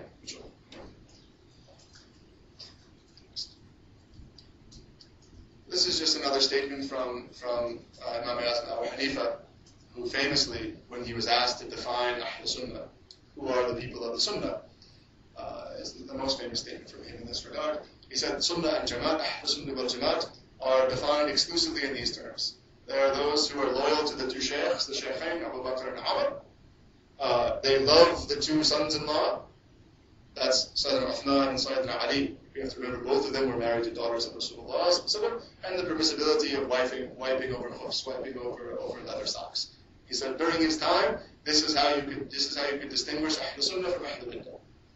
Although the last point has to do with fiqh, it's because during that time, the people who happened to reject the Khulafa Rashidin also were opposed to the permissibility of wiping over leather socks. It's a coincidence that happened at that time, but it was a sign of their bid'ah during this time. And the fact that he mentions and explicitly refers to Sayyidina Uthman and Sayyidina Ali radiyallahu anhum as the sons-in-law is evidence for us of their rank. Right? Abu Bakr as-Siddiq is the closest companion of Rasulullah sallallahu alayhi wa sallam, the man who spent the most time with him. Sayyidina Umar, chosen by Rasulullah particularly to be his companion. Right? And we're defining the Sahaba and their rank in terms of their relationship with Rasulullah sallallahu alayhi wa sallam. Imam Abu Hanifa here refers to Uthman and Ali as the two sons-in-law. Right? If your relationship with Rasulullah determines your rank amongst the Sahaba, this is the relationship that these two had with Rasulullah. So that Uthman is referred to as Dhul Nurayn, the possessor of the two lights. Who are the two lights? The daughters of Rasulullah. He was married both to Ruqayya and Kulthum. And Rasulullah sallallahu alayhi wa sallam, as we know, Ruqayya passed away, and then he married. And someone asked Rasulullah about this, and he said he would give any daughter he had. No matter if he had more daughters, he always would have given them to Sayyidina Uthman. He emphasized in particular his love for Sayyidina Uthman, and that he would give any daughter he had again and again and again to marry Sayyidina Uthman. So this is the beginning of his relationship and the strength of his relationship. Yes, of course, Sayyidina Ali married Fatima. Her rank undoubtedly greater. And this is the marriage that we often speak of. And that is part of the rank of Sayyidina Ali. But Sayyidina Uthman had that rank as well. And he had that relationship with Rasulullah sallallahu alayhi wa sallam. Did Rasulullah sallallahu alayhi wa sallam passionately and willingly and lovingly give the hand of Fatima to Ali? Yes. And this is his rank. But we have to remember that Sayyidina Uthman was also a son-in-law, and his relationship with Rasulullah was strengthened by this as well. After the Khulafa Rashidin, we'll just conclude here, there is another hierarchy. That there are, of the upper ranks of the Sahaba, the Ashara Mubashara, the 10 who were promised paradise by Rasulullah. These are the 10 highest ranking Sahaba. If he says, sallallahu alayhi wa sallam, that the best of mankind are those from my century, he means the Sahaba collectively. The best of the best are the 10 who were promised paradise. They are the Khulafa Rashidin, Sayyidina Zubair, Sayyidina Talha, Sayyidina Abdul Rahman ibn Auf, Sayyidina Abu Ubaidah, and Sayyidina Sa'd ibn Abi Waqqas, Sayyid ibn Zayd ibn Amr. These are the Ashra al-Bashara. Why are they called this? The 10 who were promised paradise, inshallah. It's because Rasulullah sallallahu alayhi wa sallam explicitly mentions them in this way. This is the famous hadith from Imam Ahmad, where he says about each of them, he is in Jannah, he is in Jannah, he is in Jannah, he is in Jannah. This is a promise from Rasulullah to never be there. And how does one get to Jannah? By means of their maqam, by means of their rank. So the fact that these 10 are mentioned explicitly, it's a proof for us that they are the best from amongst the Sahaba. There is a further rank that follows after these 10, that those companions who were with Rasulullah during the time of the Hijrah and fought at the Battle of Badr are also considered to be in the upper ranks of the Sahaba, which was the collective of the Sahaba during that time. After them are collectively the Muhajirun and the Ansar, all of the Sahaba who migrated to Medina and the Sahaba in Medina who helped them. They are of greater rank than the Sahaba who came later. And there are those who also pledged allegiance to Rasulullah sallallahu alayhi wa sallam, right, under the tree in Ridwan. They are also in upper ranks. These are the early Sahaba. These are the highest rank. We do not exclude those who came later. For example, there are many who came to Islam after the opening of Makkah, after the liberation of Makkah. They are still Sahaba, but they are of lesser rank. But the upper echelons are these 10, with the Khulafa Rashidin at the top. And it is one after the other. Right? Abu Bakr, Umar, Uthman, Ali, and the rest. After the companions of Badr, we also include the two beloved grandsons of Rasulullah, Imam Hassan and Imam Hussein, because of their proximity to Rasulullah sallallahu alayhi wa sallam. Should we break for Maghrib, inshallah, and then we can conclude with a bit more on this subject, inshallah. بسم الله الرحمن الرحيم الحمد لله رب العالمين والعاقبة للمتقين والصلاة والسلام على سيد الأنبياء والمرسلين وعلى آله وصحبه طيبين الطاهرين وعباده. Inshallah, although I think we went a little bit over time in discussing Sahaba and the Khulafa Rashidin in particular, we're going to continue a little bit. And we really need to emphasize this point, and the examples of the Khulafa are so important because they're a clear demonstration of this, is that the rank of a Muslim is determined by his proximity to Rasulullah sallallahu alaihi wasallam. So during his time, those who were closest to him sallallahu alaihi wasallam are inevitably of the highest rank. The Khulafa Rashidin are representative of that. Close to him in terms of physical proximity, as in the case of Sayyidina Ali Karamallahu Wajh, who was raised in the household of Rasulullah sallallahu alaihi wasallam. Proximity in terms of the friendship of Abu Bakr as-Siddiq, who accompanied Rasulullah since the time they were children. Or proximity in terms of a proximity of love and spirituality, as in the case of Sayyidina Umar, whom, although he began as an opponent of Islam, because of the love that Rasulullah had for him, calling him to Islam, his proximity is in relationship to him being the preference of Rasulullah. Sayyidina Uthman, similarly, one of the early Muslims, but his relationship with Rasulullah being a result of his marriage to the two beloved daughters of Rasulullah sallallahu alaihi wasallam. But we need to emphasize that all of the Sahaba, because of the relationship they had with Rasulullah sallallahu alaihi wasallam, are of this great rank. And so one of the final issues that we're going to discuss, inshallah, are the disputes that took place between the Sahaba that are often used by people of fitna to diminish our love for the Sahaba. There were conflicts in the sense of differences of opinion amongst the Sahaba after the time of Rasulullah sallallahu alaihi wasallam. As we know, as we've already mentioned, that after his passing, Rasulullah sallallahu alaihi wasallam was succeeded by Abu Bakr as-Siddiq, and then Sayyidina Umar, and then Sayyidina Uthman, and then Sayyidina Ali, and then Imam Hassan. Right? When we talk about the Khulafa Rashidin, there's actually, according to Rasulullah's own projection of what would happen, it's actually 5 of them. He said, sallallahu alayhi wa sallam, as we'll have a chance to discuss in detail, that khilafat, that succession after me, would last for 30 years. Right? If you add up the reigns of each of the Khulafa Rashidin and you end with Sayyidina Ali, there's still a few months left. And we know for a brief period, for a few months, his son, his eldest son, Imam Hassan, was the leader of this ummah. So he's included amongst the Khulafa Rashidin as well.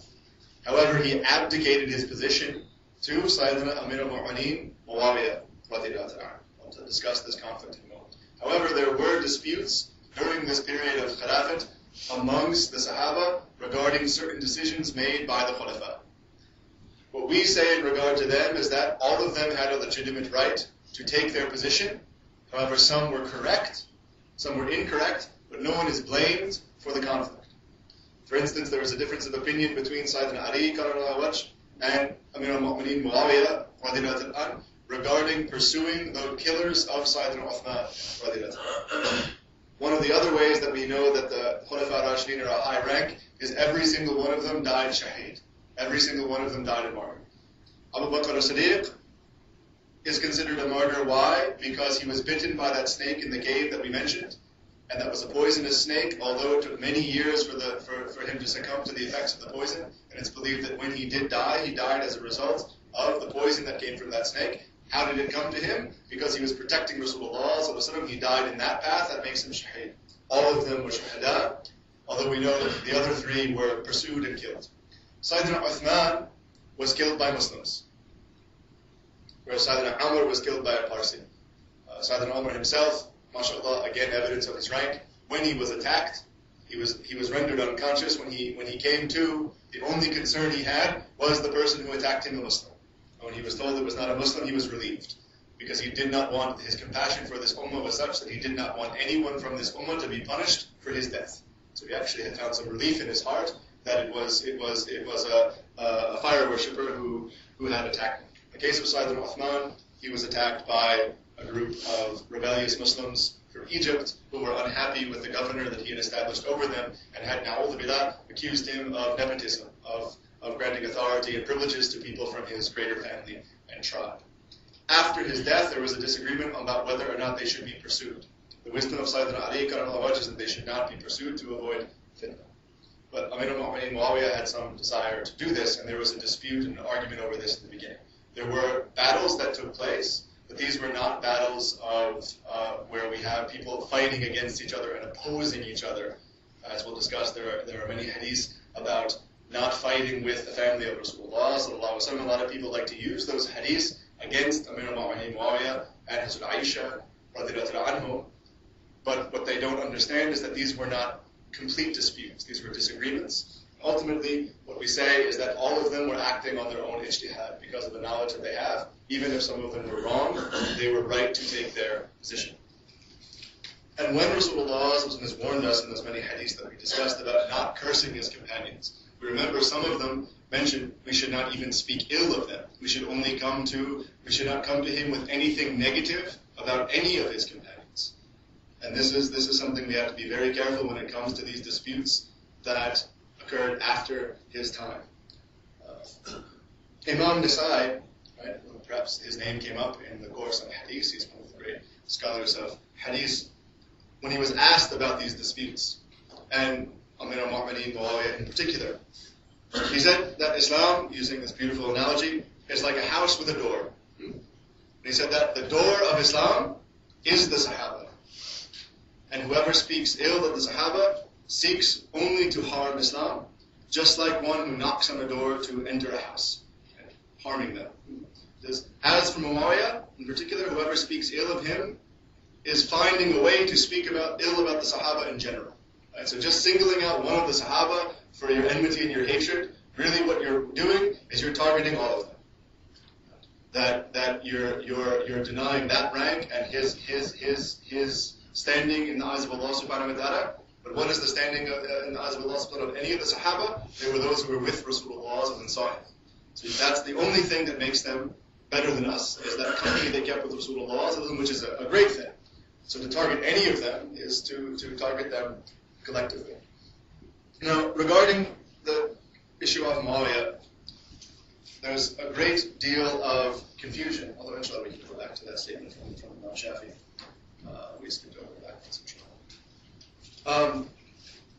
And the general ruling regarding all of this, although we're going to discuss them in brief, is that we do not discuss these disputes that took place in detail, asking questions or wondering who was right and who was wrong.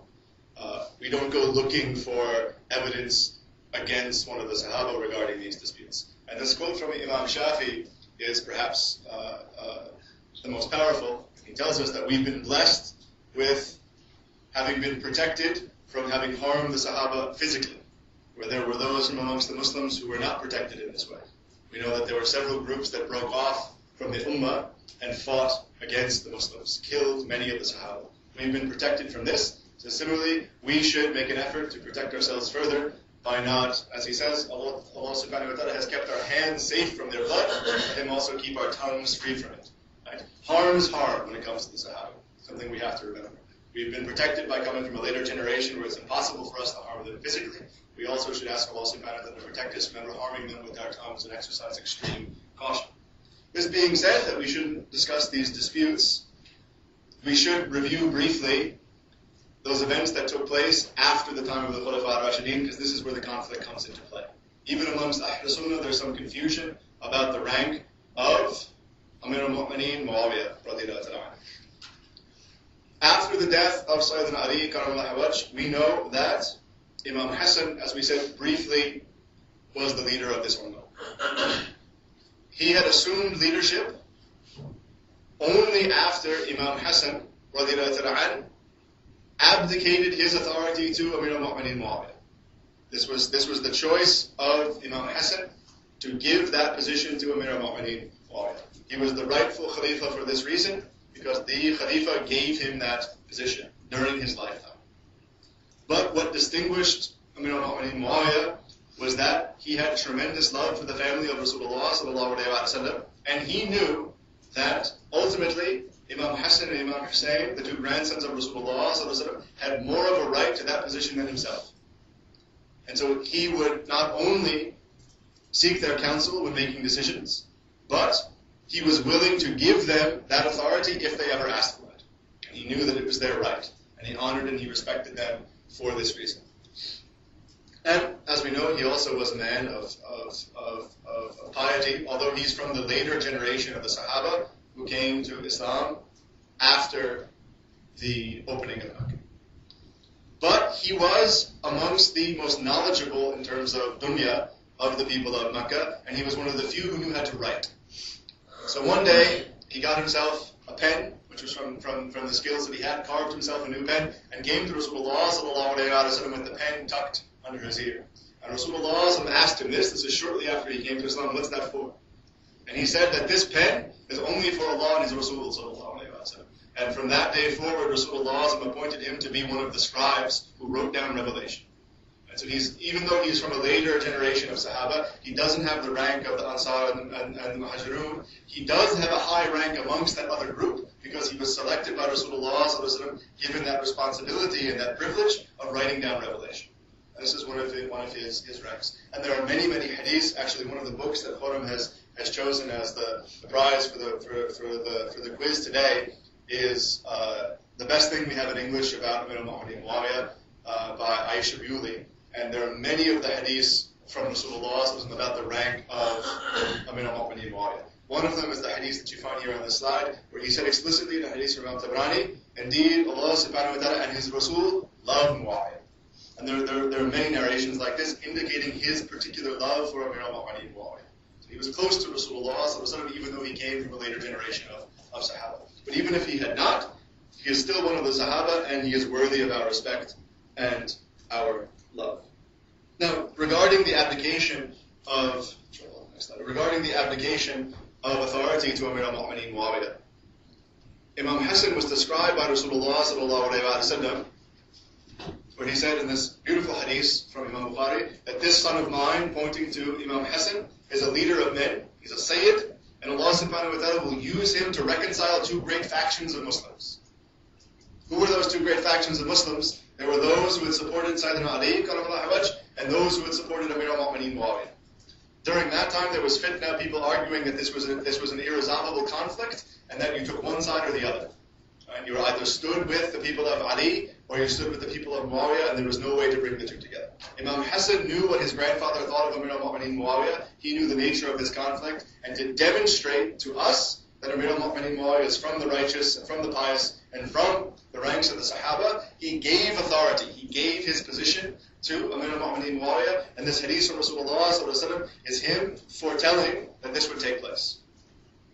Right? What were those two factions but these two parties that fought against each other? And the people of Fitna tried to use this to divide the Ummah, but Imam Hassan, through his wisdom, brought us back together by giving authority and giving the stamp of approval of the family of Rasulullah on the authority of Amir al-Mu'mineen Muawiyah. Now, as we know, next slide, Muawiyah had a son whose name was Yazid. Yazid was nothing like his father in terms of his piety, in terms of his iman, but he was not one of the Sahaba, one of the Taba'in. Now, during his lifetime, Yazid convinced his father to appoint him as his successor. A lot of people blame Amir al-Mu'mineen Muawiyah for the sins of his son because he gave authority to his son. However, the circumstances under which he gave that authority are often ignored. When Amir al-Mu'mineen Muawiyah gave authority to his son, he told him of the rank of Imam Hassan and Imam Hussein, and that they were the rightful Khulafa, that they deserve this authority. If they ever come to you seeking it, you have to give it to them. And he agreed to this. Yazid agreed to this. Whether he was sincere initially or not, we don't know, but of course later on we know that he did not agree to these things that his father had him promise. But there's some confusion also about what Rasulullah had to say about this time. We mention the hadith regularly about the 30 years of Khilafat, rightful succession. And no, Amir al-Mu'mineen is not from that period of Khilafat. Amir al-Mu'mineen Muawiyah is not one of the Khulafa Rashideen. But that does not mean he wasn't a good ruler. There are other hadiths that give us more detail. In another hadith, Rasulullah said that this business, his mission, began as prophethood and mercy. Nabuwat and Rahmah, prophethood and mercy. Then, mercy and Khilafat, which implies that even after his time, the Khulafa Rashideen would continue that just rule that he himself was responsible for. Then, a voracious kingdom. Then, arrogance and tyranny and corruption will enter this community. What it tells us is that although there is clearly a difference between the pious and the just rule of the Khulafa Rashideen, that does not mean that after them, Amir al-Mu'mineen Muawiyah was a tyrant.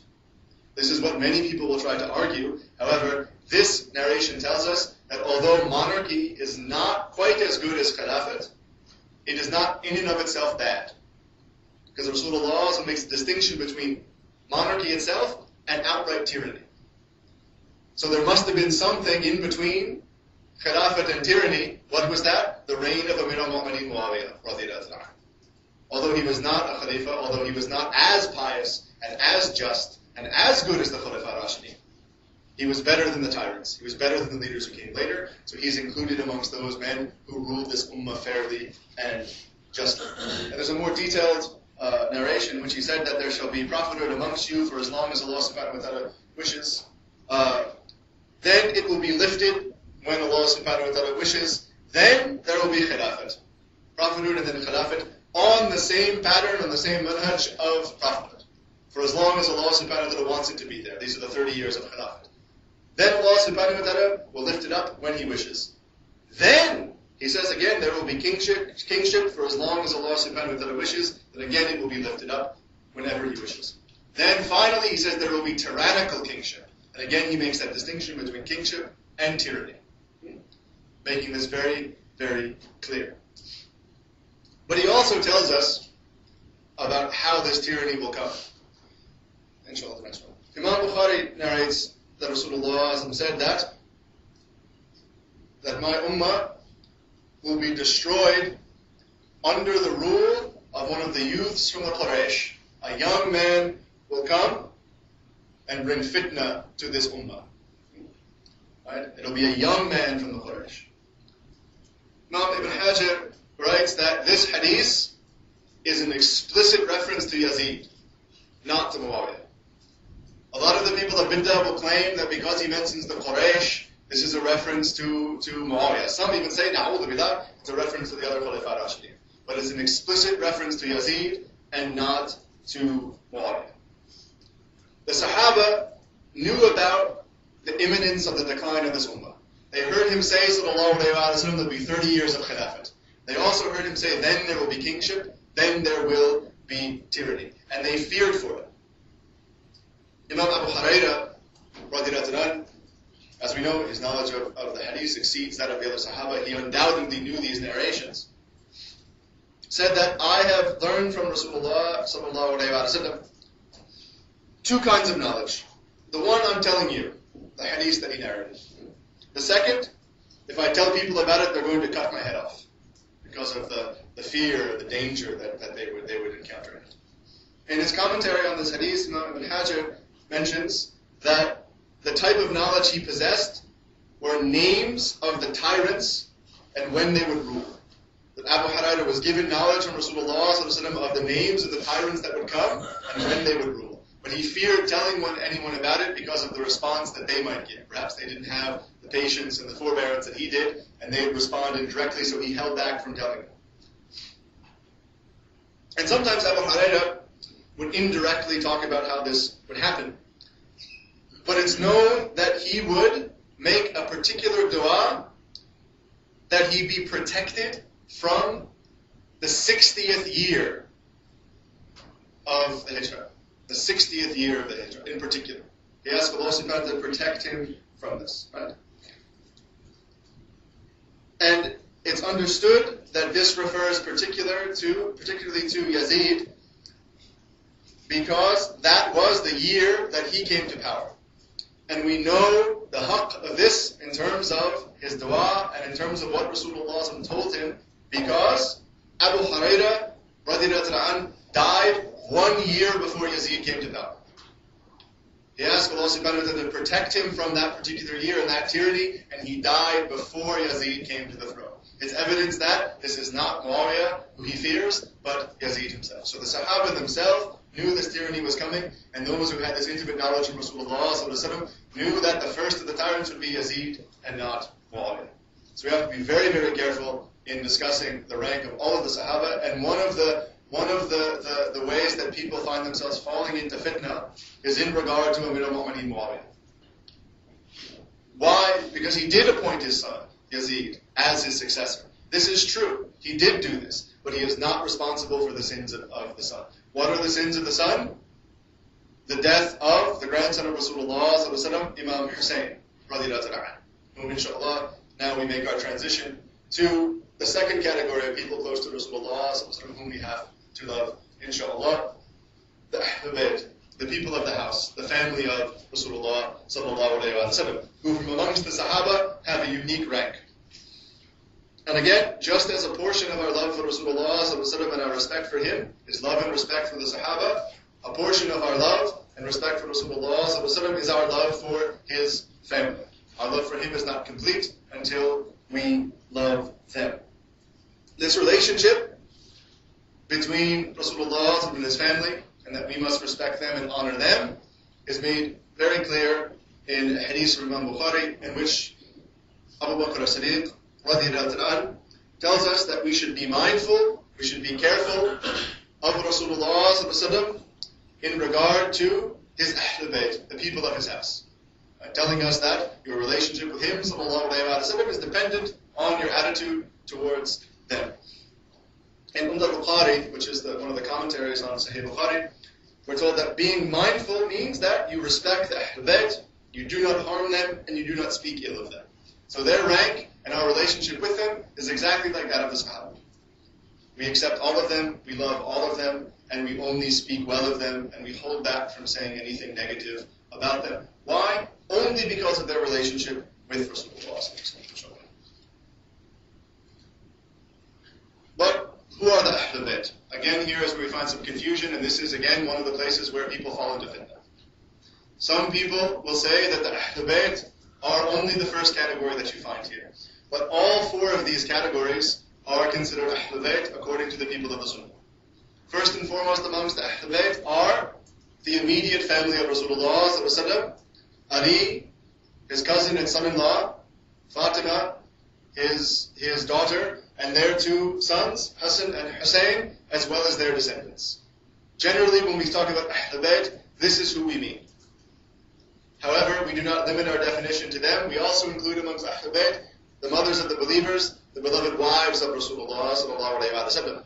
We also include the extended family of Rasulullah sallallahu alaihi wasallam, the Banu Hashim, the immediate, the greater tribe of Rasulullah from the Quraysh, and particularly the Banu Muttalib, the closer tribe of Rasulullah from within the Banu Hashim.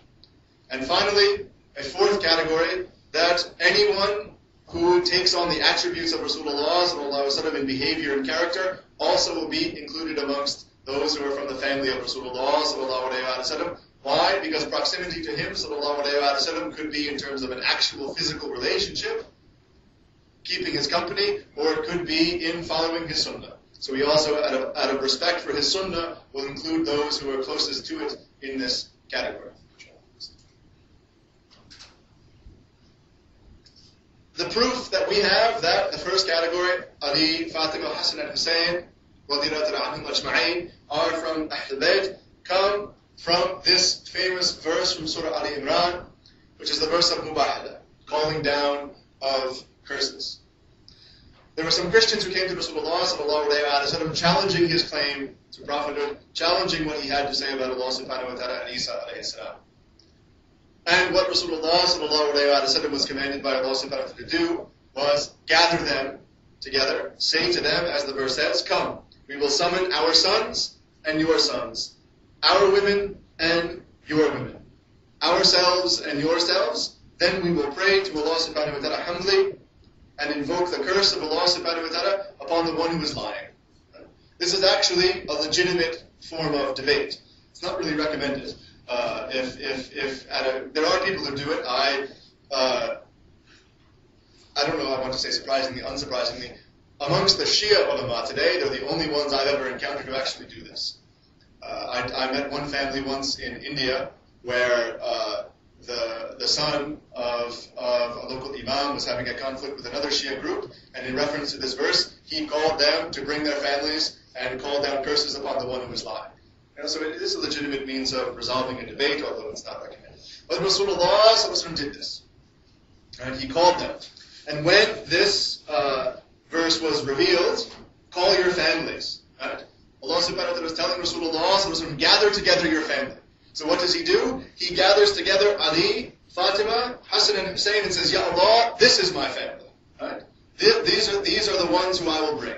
Right? So that's why first and foremost we include them amongst the Ahl Bayt, because he himself, sallallahu alaihi wasallam, described them in this way. Next slide. This is the hadith from Imam Muslim where he gathers them together. It's a commentary on this verse. Allah, these are my family. And just to describe what we have here, of course, in the upper left there, this is the bazaar of Imam Ali radiyallahu anhu. This here is the tomb of Imam Hassan. This is the bazaar of Imam Hussein, and this is the tomb of Hazrat Fatima radiyallahu anhu. As you can see, quite a difference between the states of these two. Perhaps some other time we have an opportunity to discuss why this is the case. But I hope that inshallah, in the course of this, when we talk about love and respect for the Ahl Bayt, we'll have a sense of which is the state we prefer the tombs of the family of Rasulullah to be in. Because I can tell you that these two barren graves that you see here once looked like these other two. And not that long ago. So it's telling for us to look at this and see the state that they're in, inshallah. The next slide. The second category, equally important, are the wives of Rasulullah sallallahu alayhi wa sallam. Here again, this is the line between Ahl Sunnah and Ahl Bid'ah. Whether or not you include the wives of Rasulullah sallallahu alayhi wa sallam in the category of Ahl Bayt. What is the evidence for this?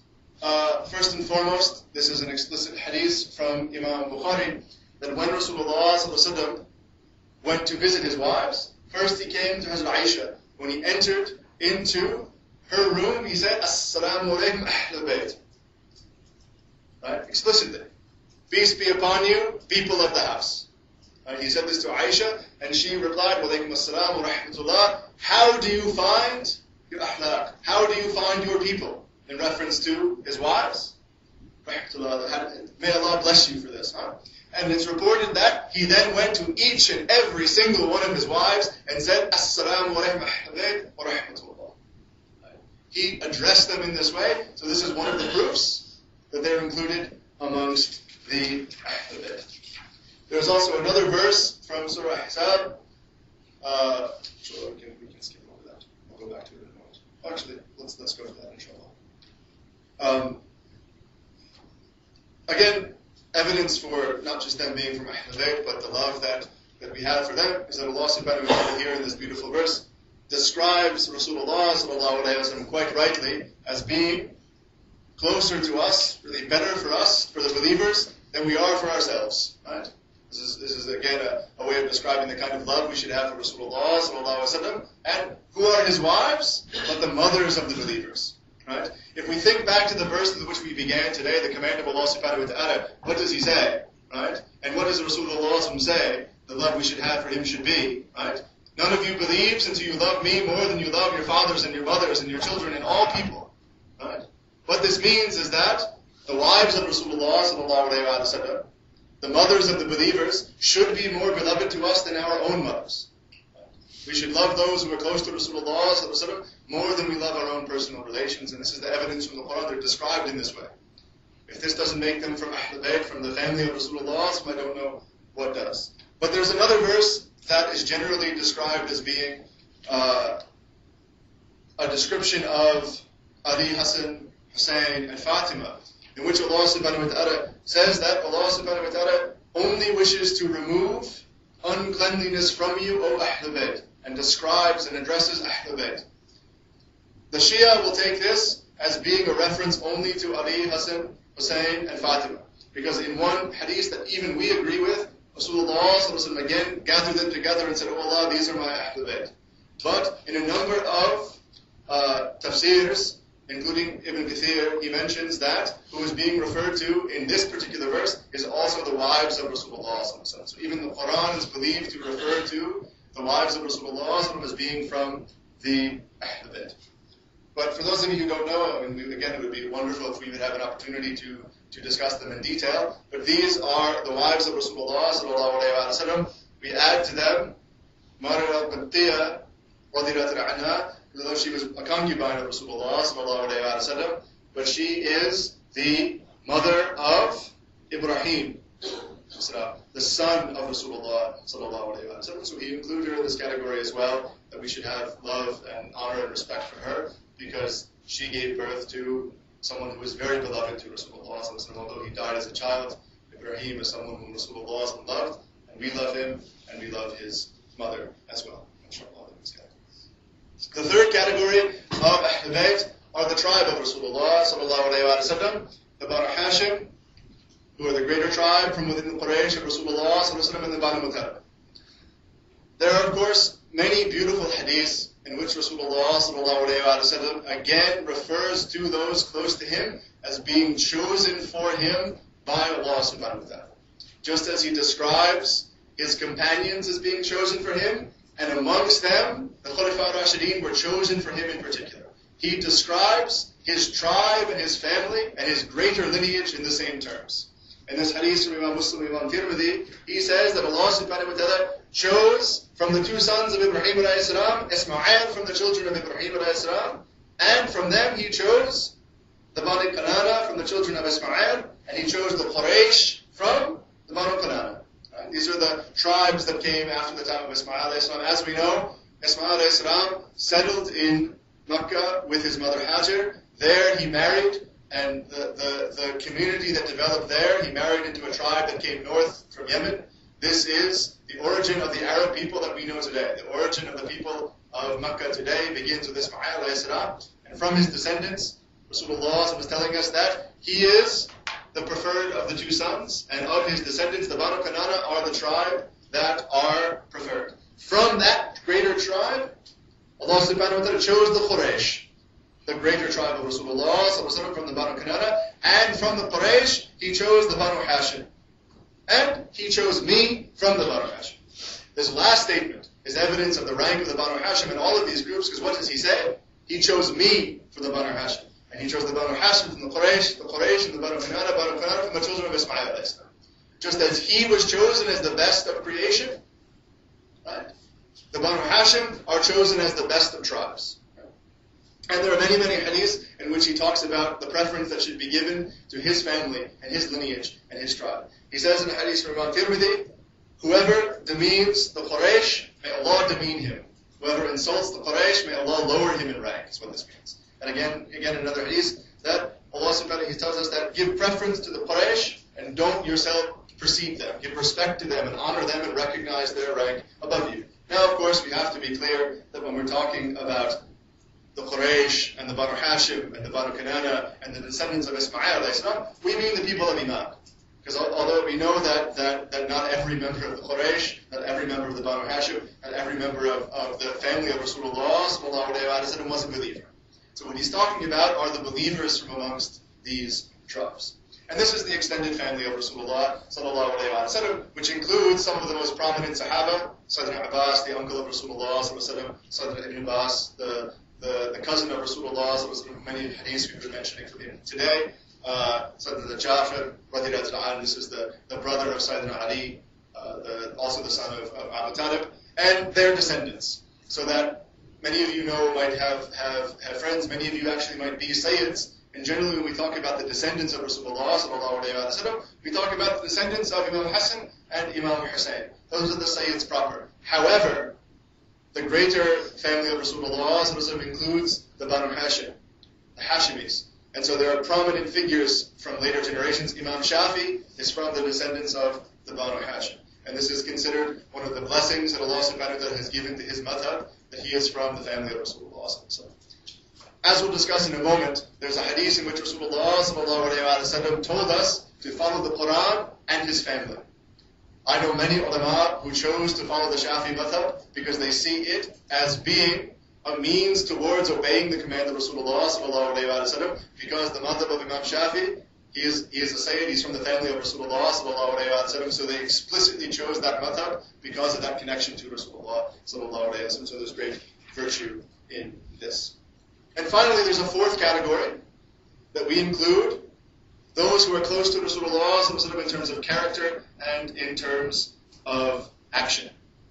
He emphasized himself, sallallahu alayhi wa sallam, that although his tribe and his clan are the best of the Arabs and the best of people, he did emphasize, clarifying for us what we mean by the Quraysh and the Banu Hashim, that in fact, being related to him is dependent upon one's piety and one's iman. So that as we know, it's possible for someone who is not from his family to have iman. Whereas someone from his family, during his time, as we know, not every one of his relatives came to Islam. Some of his relatives were the fiercest opponents of Rasulullah sallallahu alayhi wa sallam. So undoubtedly, Abu Jahl and Abu Lahab are not considered to be from this category, but there might be other Sahaba who are given this rank. And he said, sallallahu alayhi wa sallam, that the sons of so-and-so aren't necessarily my relatives, meaning someone might be related to me by blood, but they're not necessarily my relatives. He said, Allah subhanahu wa ta'ala is my patron, and so are the believers in general. That the believers are from his family more than the disbelievers of the Quraysh. Right? So he included all of us in this category of Ahl Bayt as compared to the Quraysh who did not have Iman. And the most beautiful example of this is that there were some Sahaba who were not at all related to him, who he singled out as being from his family and called them by this name. The most famous example of this is Salman al-Farsi, radiyallahu anhu. And it's a beautiful example because he wasn't even an Arab. Rasulullah himself puts great emphasis on the descendants of Ismail alayhi salam, the Arabs. But perhaps lest we get confused and think, as many people have in this century, that simply by being an Arab, one is greater than the other Muslims. We saw this in the case you had a terrible epidemic of Arab nationalism in recent years, where some people even went so far as to say, what made Rasulullah great, na'udhu billah, he was an Arab.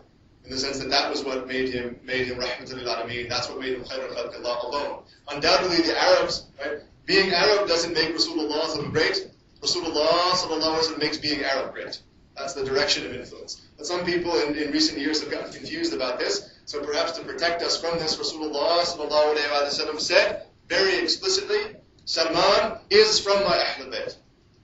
Because he was not even an Arab, he was, as his name indicates, someone of Farsi, someone the Persian. Rasulullah sallallahu alaihi wasallam described him as being from his family, from his Ahlul Bayt. So why? Because of his piety, because of his iman, because of these things. So anyone who has piety can come from the family of Rasulullah sallallahu alaihi wasallam. And as these hadiths also indicate, he very explicitly said, don't come to me on Qiyamah with your lineage, or rather alone, just with your lineage. Right? He says, my family very explicitly is every believer with taqwa. This is my Ahlul Bayt. Don't think that family alone is going to be sufficient. And he says every prophet has a family and a carriage. My family and my carriage are the believer. But these are general statements. It's not meant to diminish the rank of the Ahlul Bayt, but also to emphasize the fact that piety is a necessary part of this. Next, inshallah.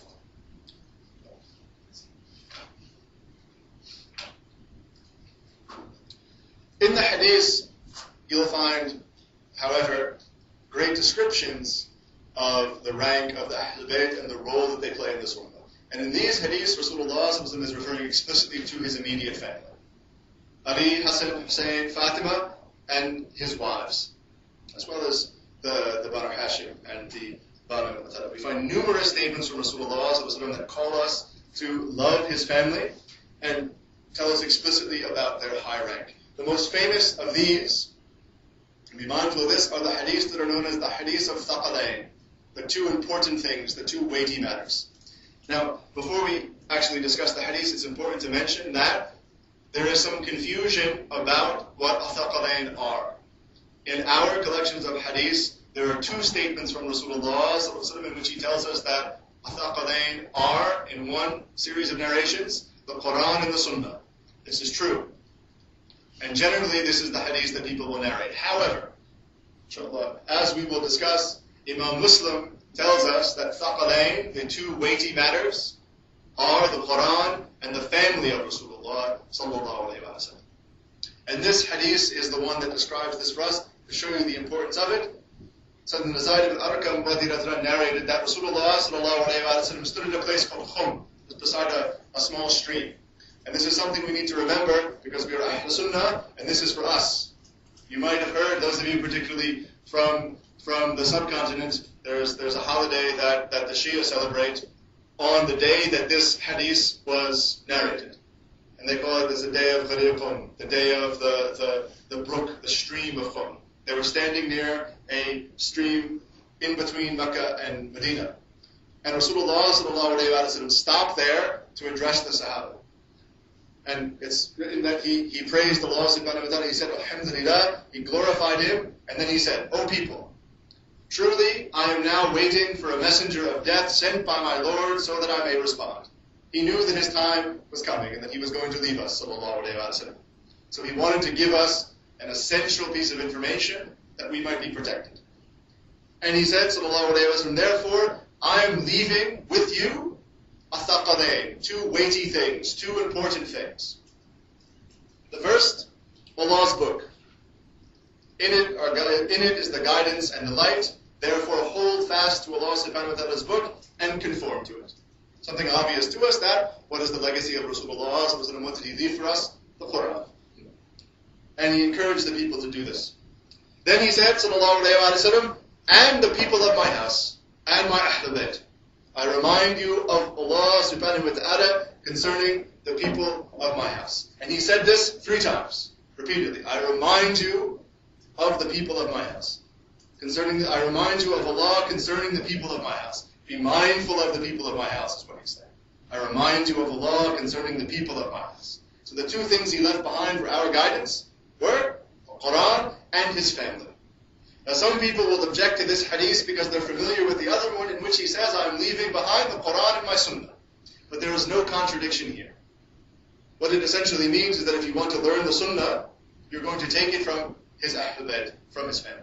Now this is something that's difficult for us to understand because we live in a time when the Ummah has neglected the family of Rasulullah. But there was a time when you look to the ulama, you would find dominant amongst them descendants of Rasulullah.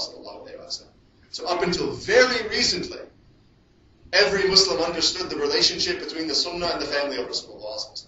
There still are places in the world where you can see this.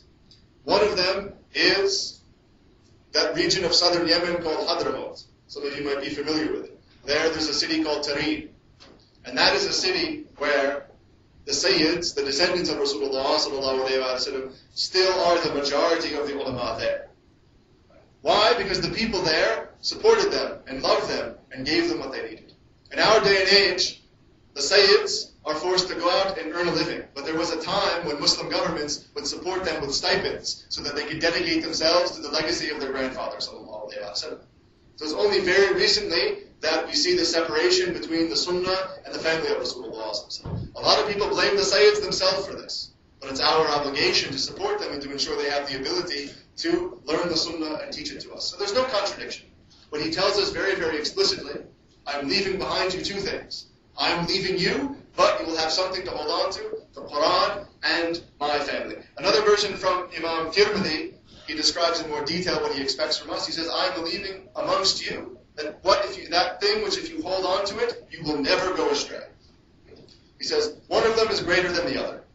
First is Allah's book, the Quran, a rope extended down from heaven to earth, and the people of my house. And what does he say? These two shall never part ways until they come to me at the pond of Kawthar. So he's even telling us, you're going to take your knowledge of the Quran and your knowledge of the Sunnah from my family. And this is still possible. Today, if you look at many of the great ulama, I just had the privilege last night of spending some time with one of the great ulama of Pakistan, who was a Sayyid. And so you still have great ulama from the family of Rasulullah sallallahu alayhi wa sallam. So it hasn't ended completely. However, we've neglected our responsibility towards them. So Rasulullah, in no unclear terms here, is equating our safety, the safety of our deen, with his family. And in other hadiths, he even connects our very salvation with his family, sallallahu alayhi wa sallam. And inshallah, we will mention some of those hadiths, because like our relationship with his Sahabah, our relationship with them is part of our iman, and that's how it's related to our salvation.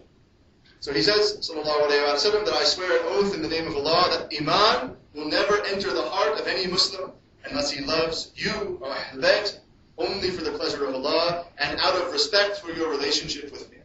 Again, equating our love for them with iman. This is what that protection is. He's leaving them behind. If we love them, inshallah, we will be safe.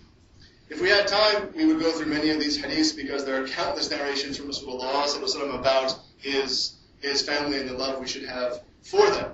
But the one that I think is most significant for us to know is that he explicitly connected the integrity and the unity of this ummah with love for his family.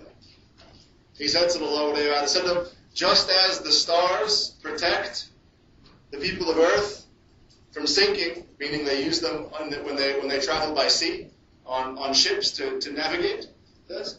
My Ahl Bayt protect my ummah from falling into dissent and disunity. They protect us from fitna, and they protect us from being broken apart into different groups. Why? Because that any group that distances themselves from my Ahl Bayt by disputing with them will be from the group of Iblis. Meaning anyone who begins to criticize the family of Rasulullah sallallahu alayhi wa sallam, they will be breaking away from the ummah.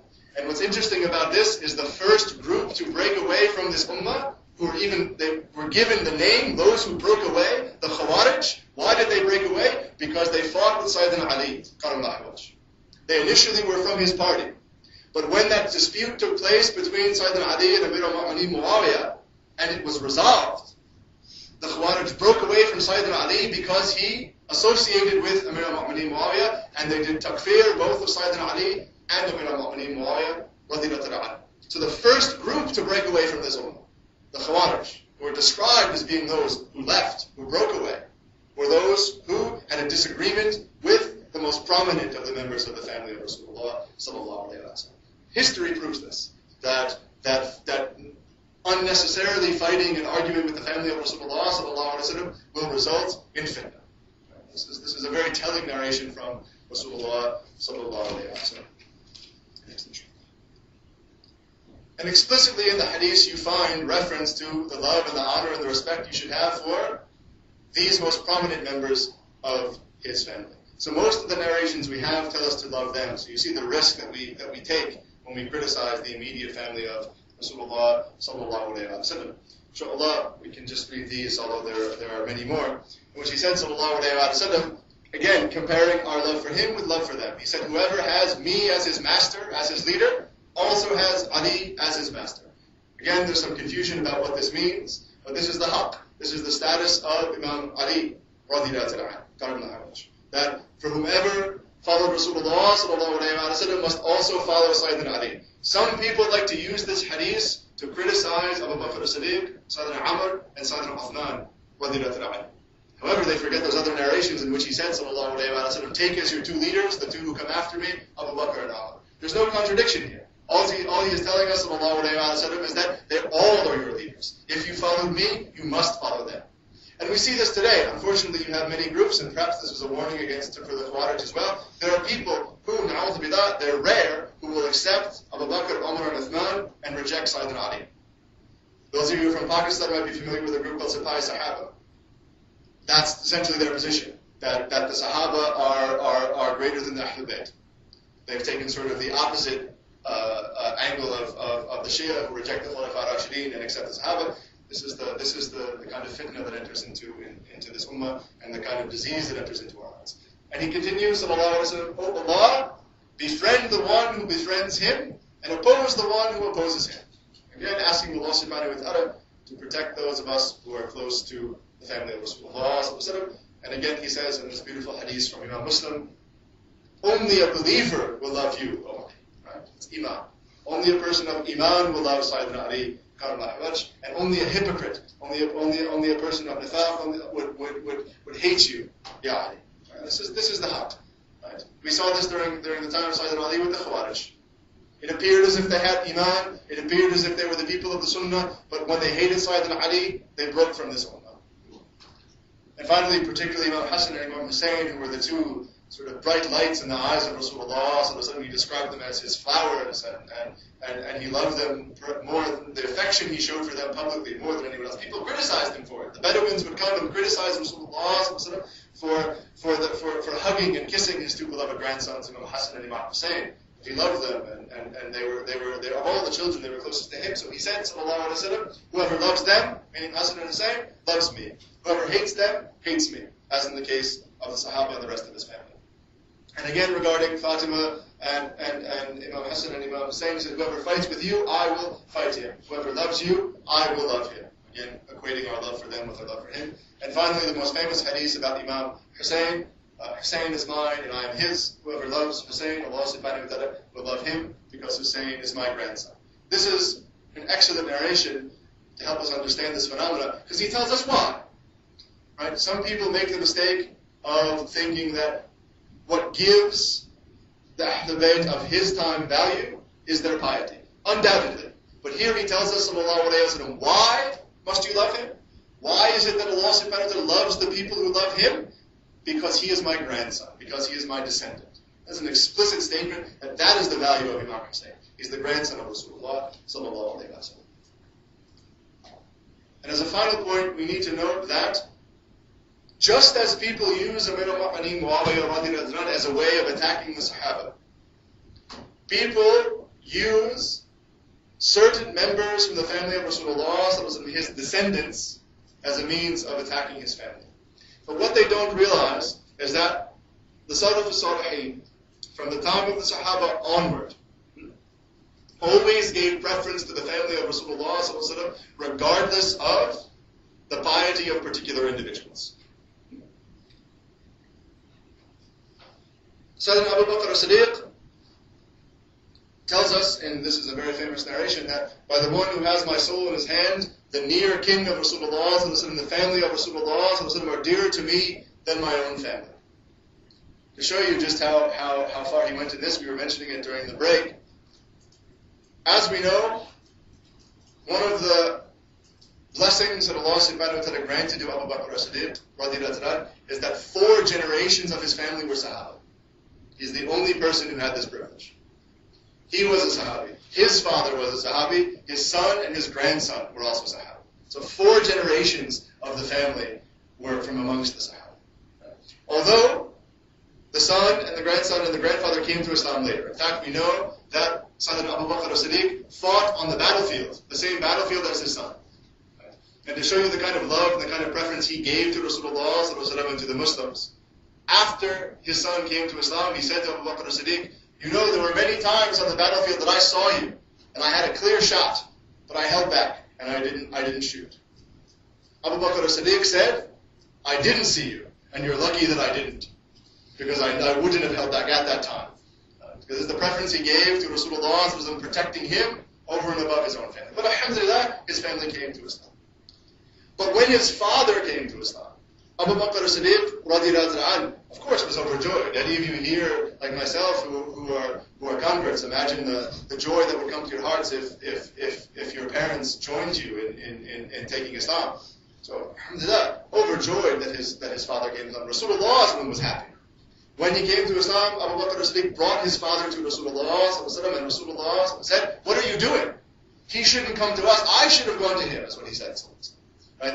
That was the love he had for his companion and for his elders, that he thought it inappropriate for the father of Abu Bakr as-Siddiq to come to him to give the Shahada. He should have gone to him. But when this happened, as happy as Abu Bakr as-Siddiq was, there was some sadness in his heart. Why? Because it was his father who came to Islam. But Abu Talib, the uncle of Rasulullah, did not. And he felt that it would have been more pleasing to Rasulullah if this was the case. So he had this sadness in his heart because he preferred the family of Rasulullah. He would have rather seen the relatives of Rasulullah come to Islam than his own family. This is the kind of preference he gave. So he says that his family is dearer to him than everyone else. And we see this with all of the Salaf as-Salihin, and we'll end with someone who we should regard as our exemplar in these matters.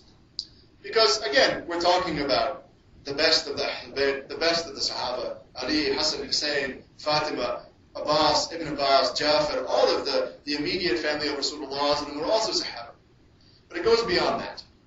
There are many people today, I've heard this with my own ears, and may Allah subhanahu wa ta'ala protect us from ever falling into the sin, who will attack the Ahl Bayt today, Sayyids living today, descendants of Rasulullah living today, who perhaps aren't conforming to the Sunnah completely.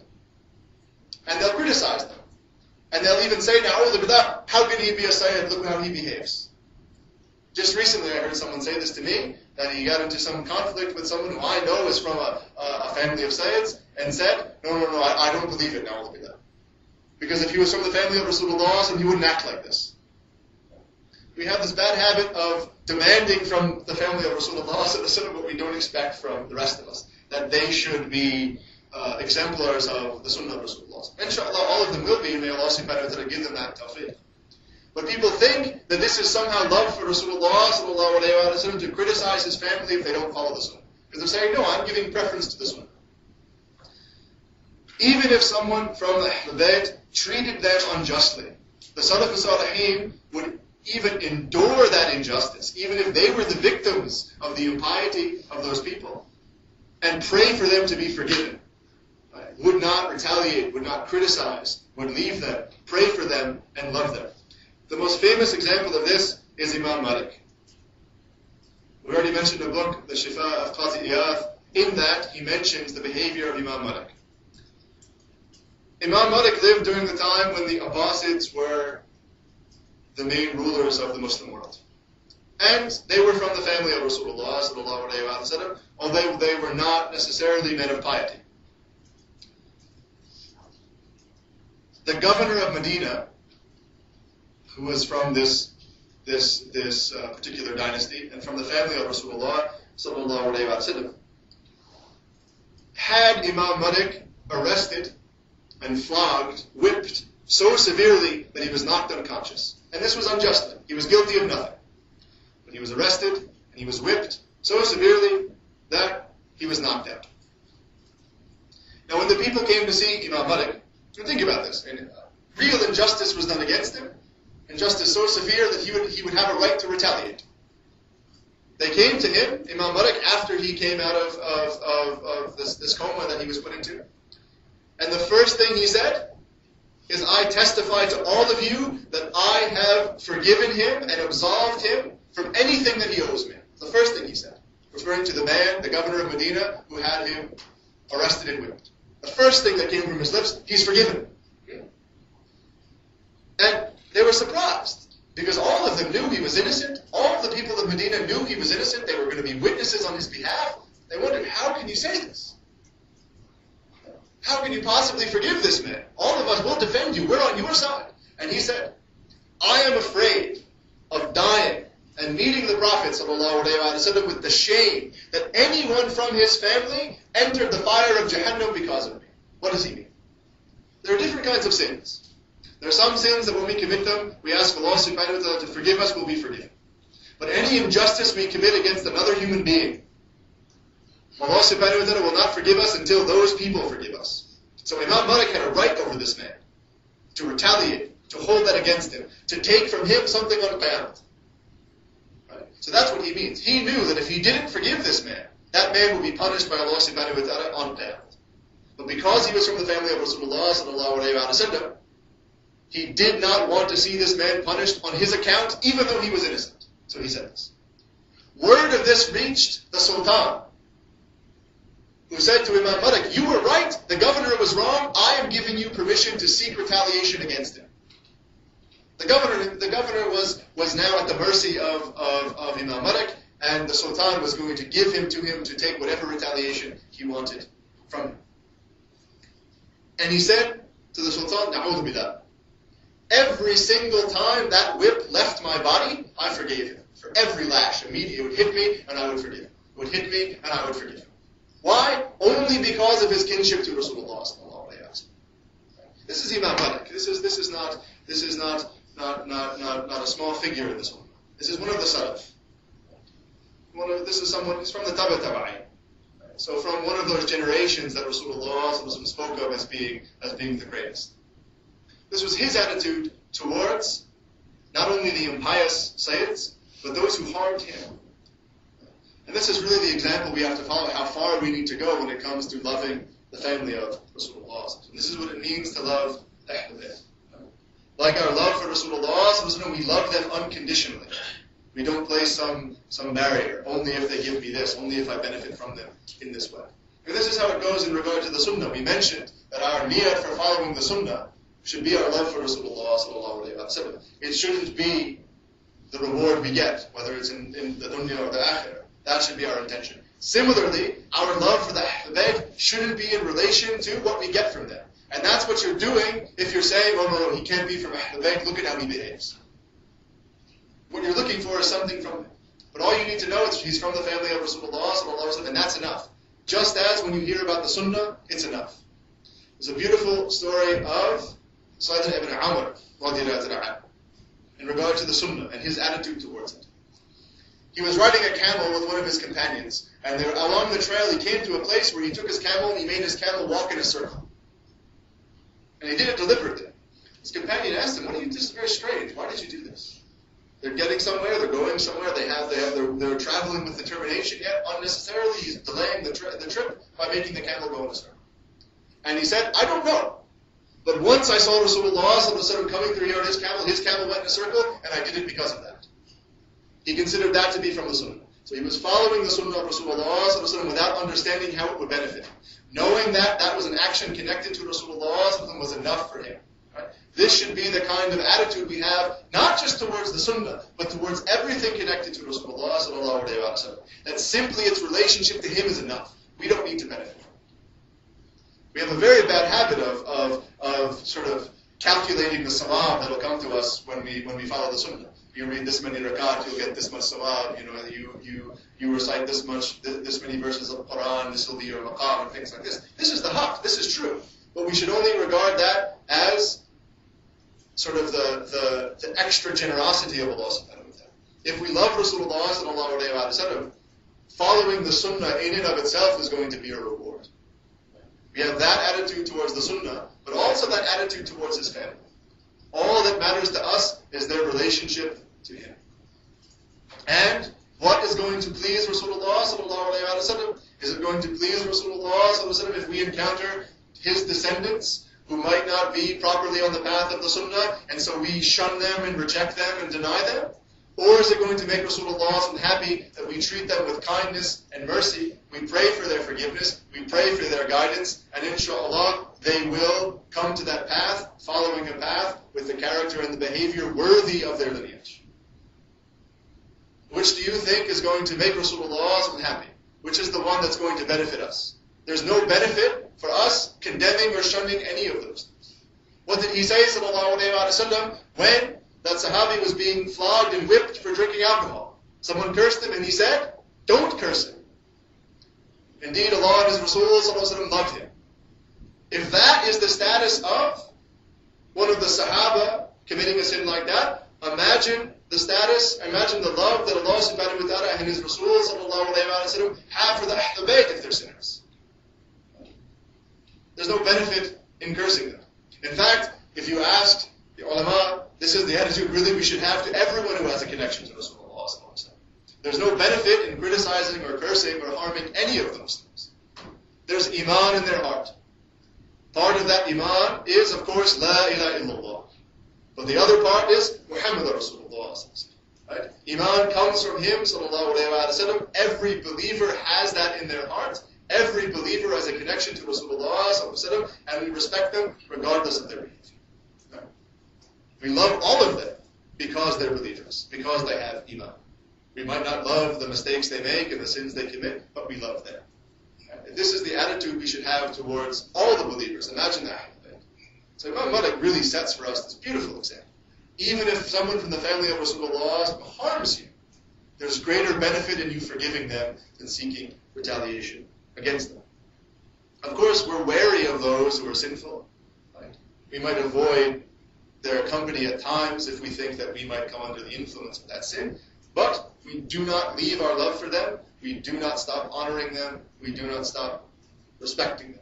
Right? We don't take them as examples in terms of that behavior, right? But we remember what's owed to Rasulullah. We pray for them, and the dua we make for them is that Allah subhanahu wa ta'ala grant them iman and actions worthy of their lineage, because they're more deserving of piety than we are. If any of you who are not from the family of Rasulullah and have iman and have good works and have good deeds, you are less deserving of those good deeds than those who have a closer connection to Rasulullah sallallahu alayhi wa sallam. Although, alhamdulillah, by the mercy of Allah subhanahu wa ta'ala, you've received those things.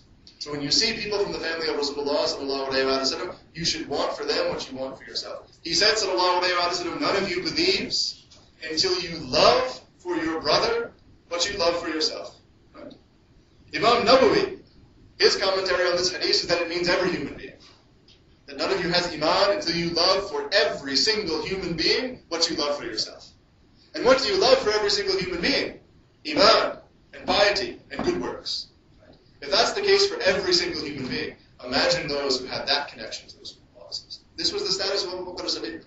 It would have been more pleasing to him for the members of the family of Rasulullah to come to Islam than his own father. He gave preference to them. And this is what we're trying to emulate. And these two phenomena are connected together, because the Sahaba themselves understood the rank of the Ahl Bayt.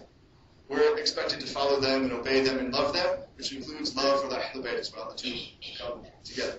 So it seems as if we've really gone over time. So it would have been great if we could have discussed more, because there's so much more to say in regard to these two subjects. I think perhaps if we ever do it again, it would be better to have one night with the Sahaba, one night with the Ahl Bayt, and we would not even then not even come to a conclusion. But we simply ask that Allah subhanahu wa ta'ala increase our iman by increasing our love for Rasulullah sallallahu alayhi wa sallam, and that He do this by increasing our love for those whom He loves, sallallahu alayhi wa sallam, the Sahaba and the Ahl Bayt. And He give us the humility to accept all of the Sahaba of Rasulullah sallallahu alayhi wa sallam as being the blessed companions of Rasulullah sallallahu alayhi wa sallam, and He give us the tawfiq and the ability to love all of them. He grants us the tawfiq and the ability and the blessing to love the family of Rasulullah sallallahu alayhi wa sallam, all of the believers from the family of Rasulullah from his time until Qiyamah. Every single one of them, we ask that Allah subhanahu wa ta'ala place love in our hearts for all of them, and that any of those who have strayed from the path of their grandfather, sallallahu alayhi wa sallam, we ask that He, subhanahu wa ta'ala, bring them back to that path, that He grant them iman and piety and good works that are worthy of their lineage, that when Qiyamah comes, Rasulullah sallallahu might be pleased with them. This is what we ask for them. And inshallah, by means of that love, by means of that dua, inshallah, we ask that Allah subhanahu wa ta'ala keep us in the company of those who love Rasulullah sallallahu alayhi wa sallam. And what did He say, sallallahu alayhi wa sallam? You will be with the ones whom you love. We ask that Allah subhanahu wa ta'ala place all of this love in our hearts, and that inshallah, on Qiyamah, we will be with Rasulullah sallallahu alayhi wa sallam, and in Jannat al-Firdaus, we will be with Rasulullah sallallahu alayhi wa sallam, with the Sahabah, and with the Ahlul Bayt. Alhamdulillah Rabbil Alameen, Allahumma salli ala Sayyidina wa Mawlana Muhammadin, ma'ahatin wa tuli wa karam alihi, sahbihi, wa sallam ajma'in, wa rahmatullahi wa barakatuh. Jazakallah khairan.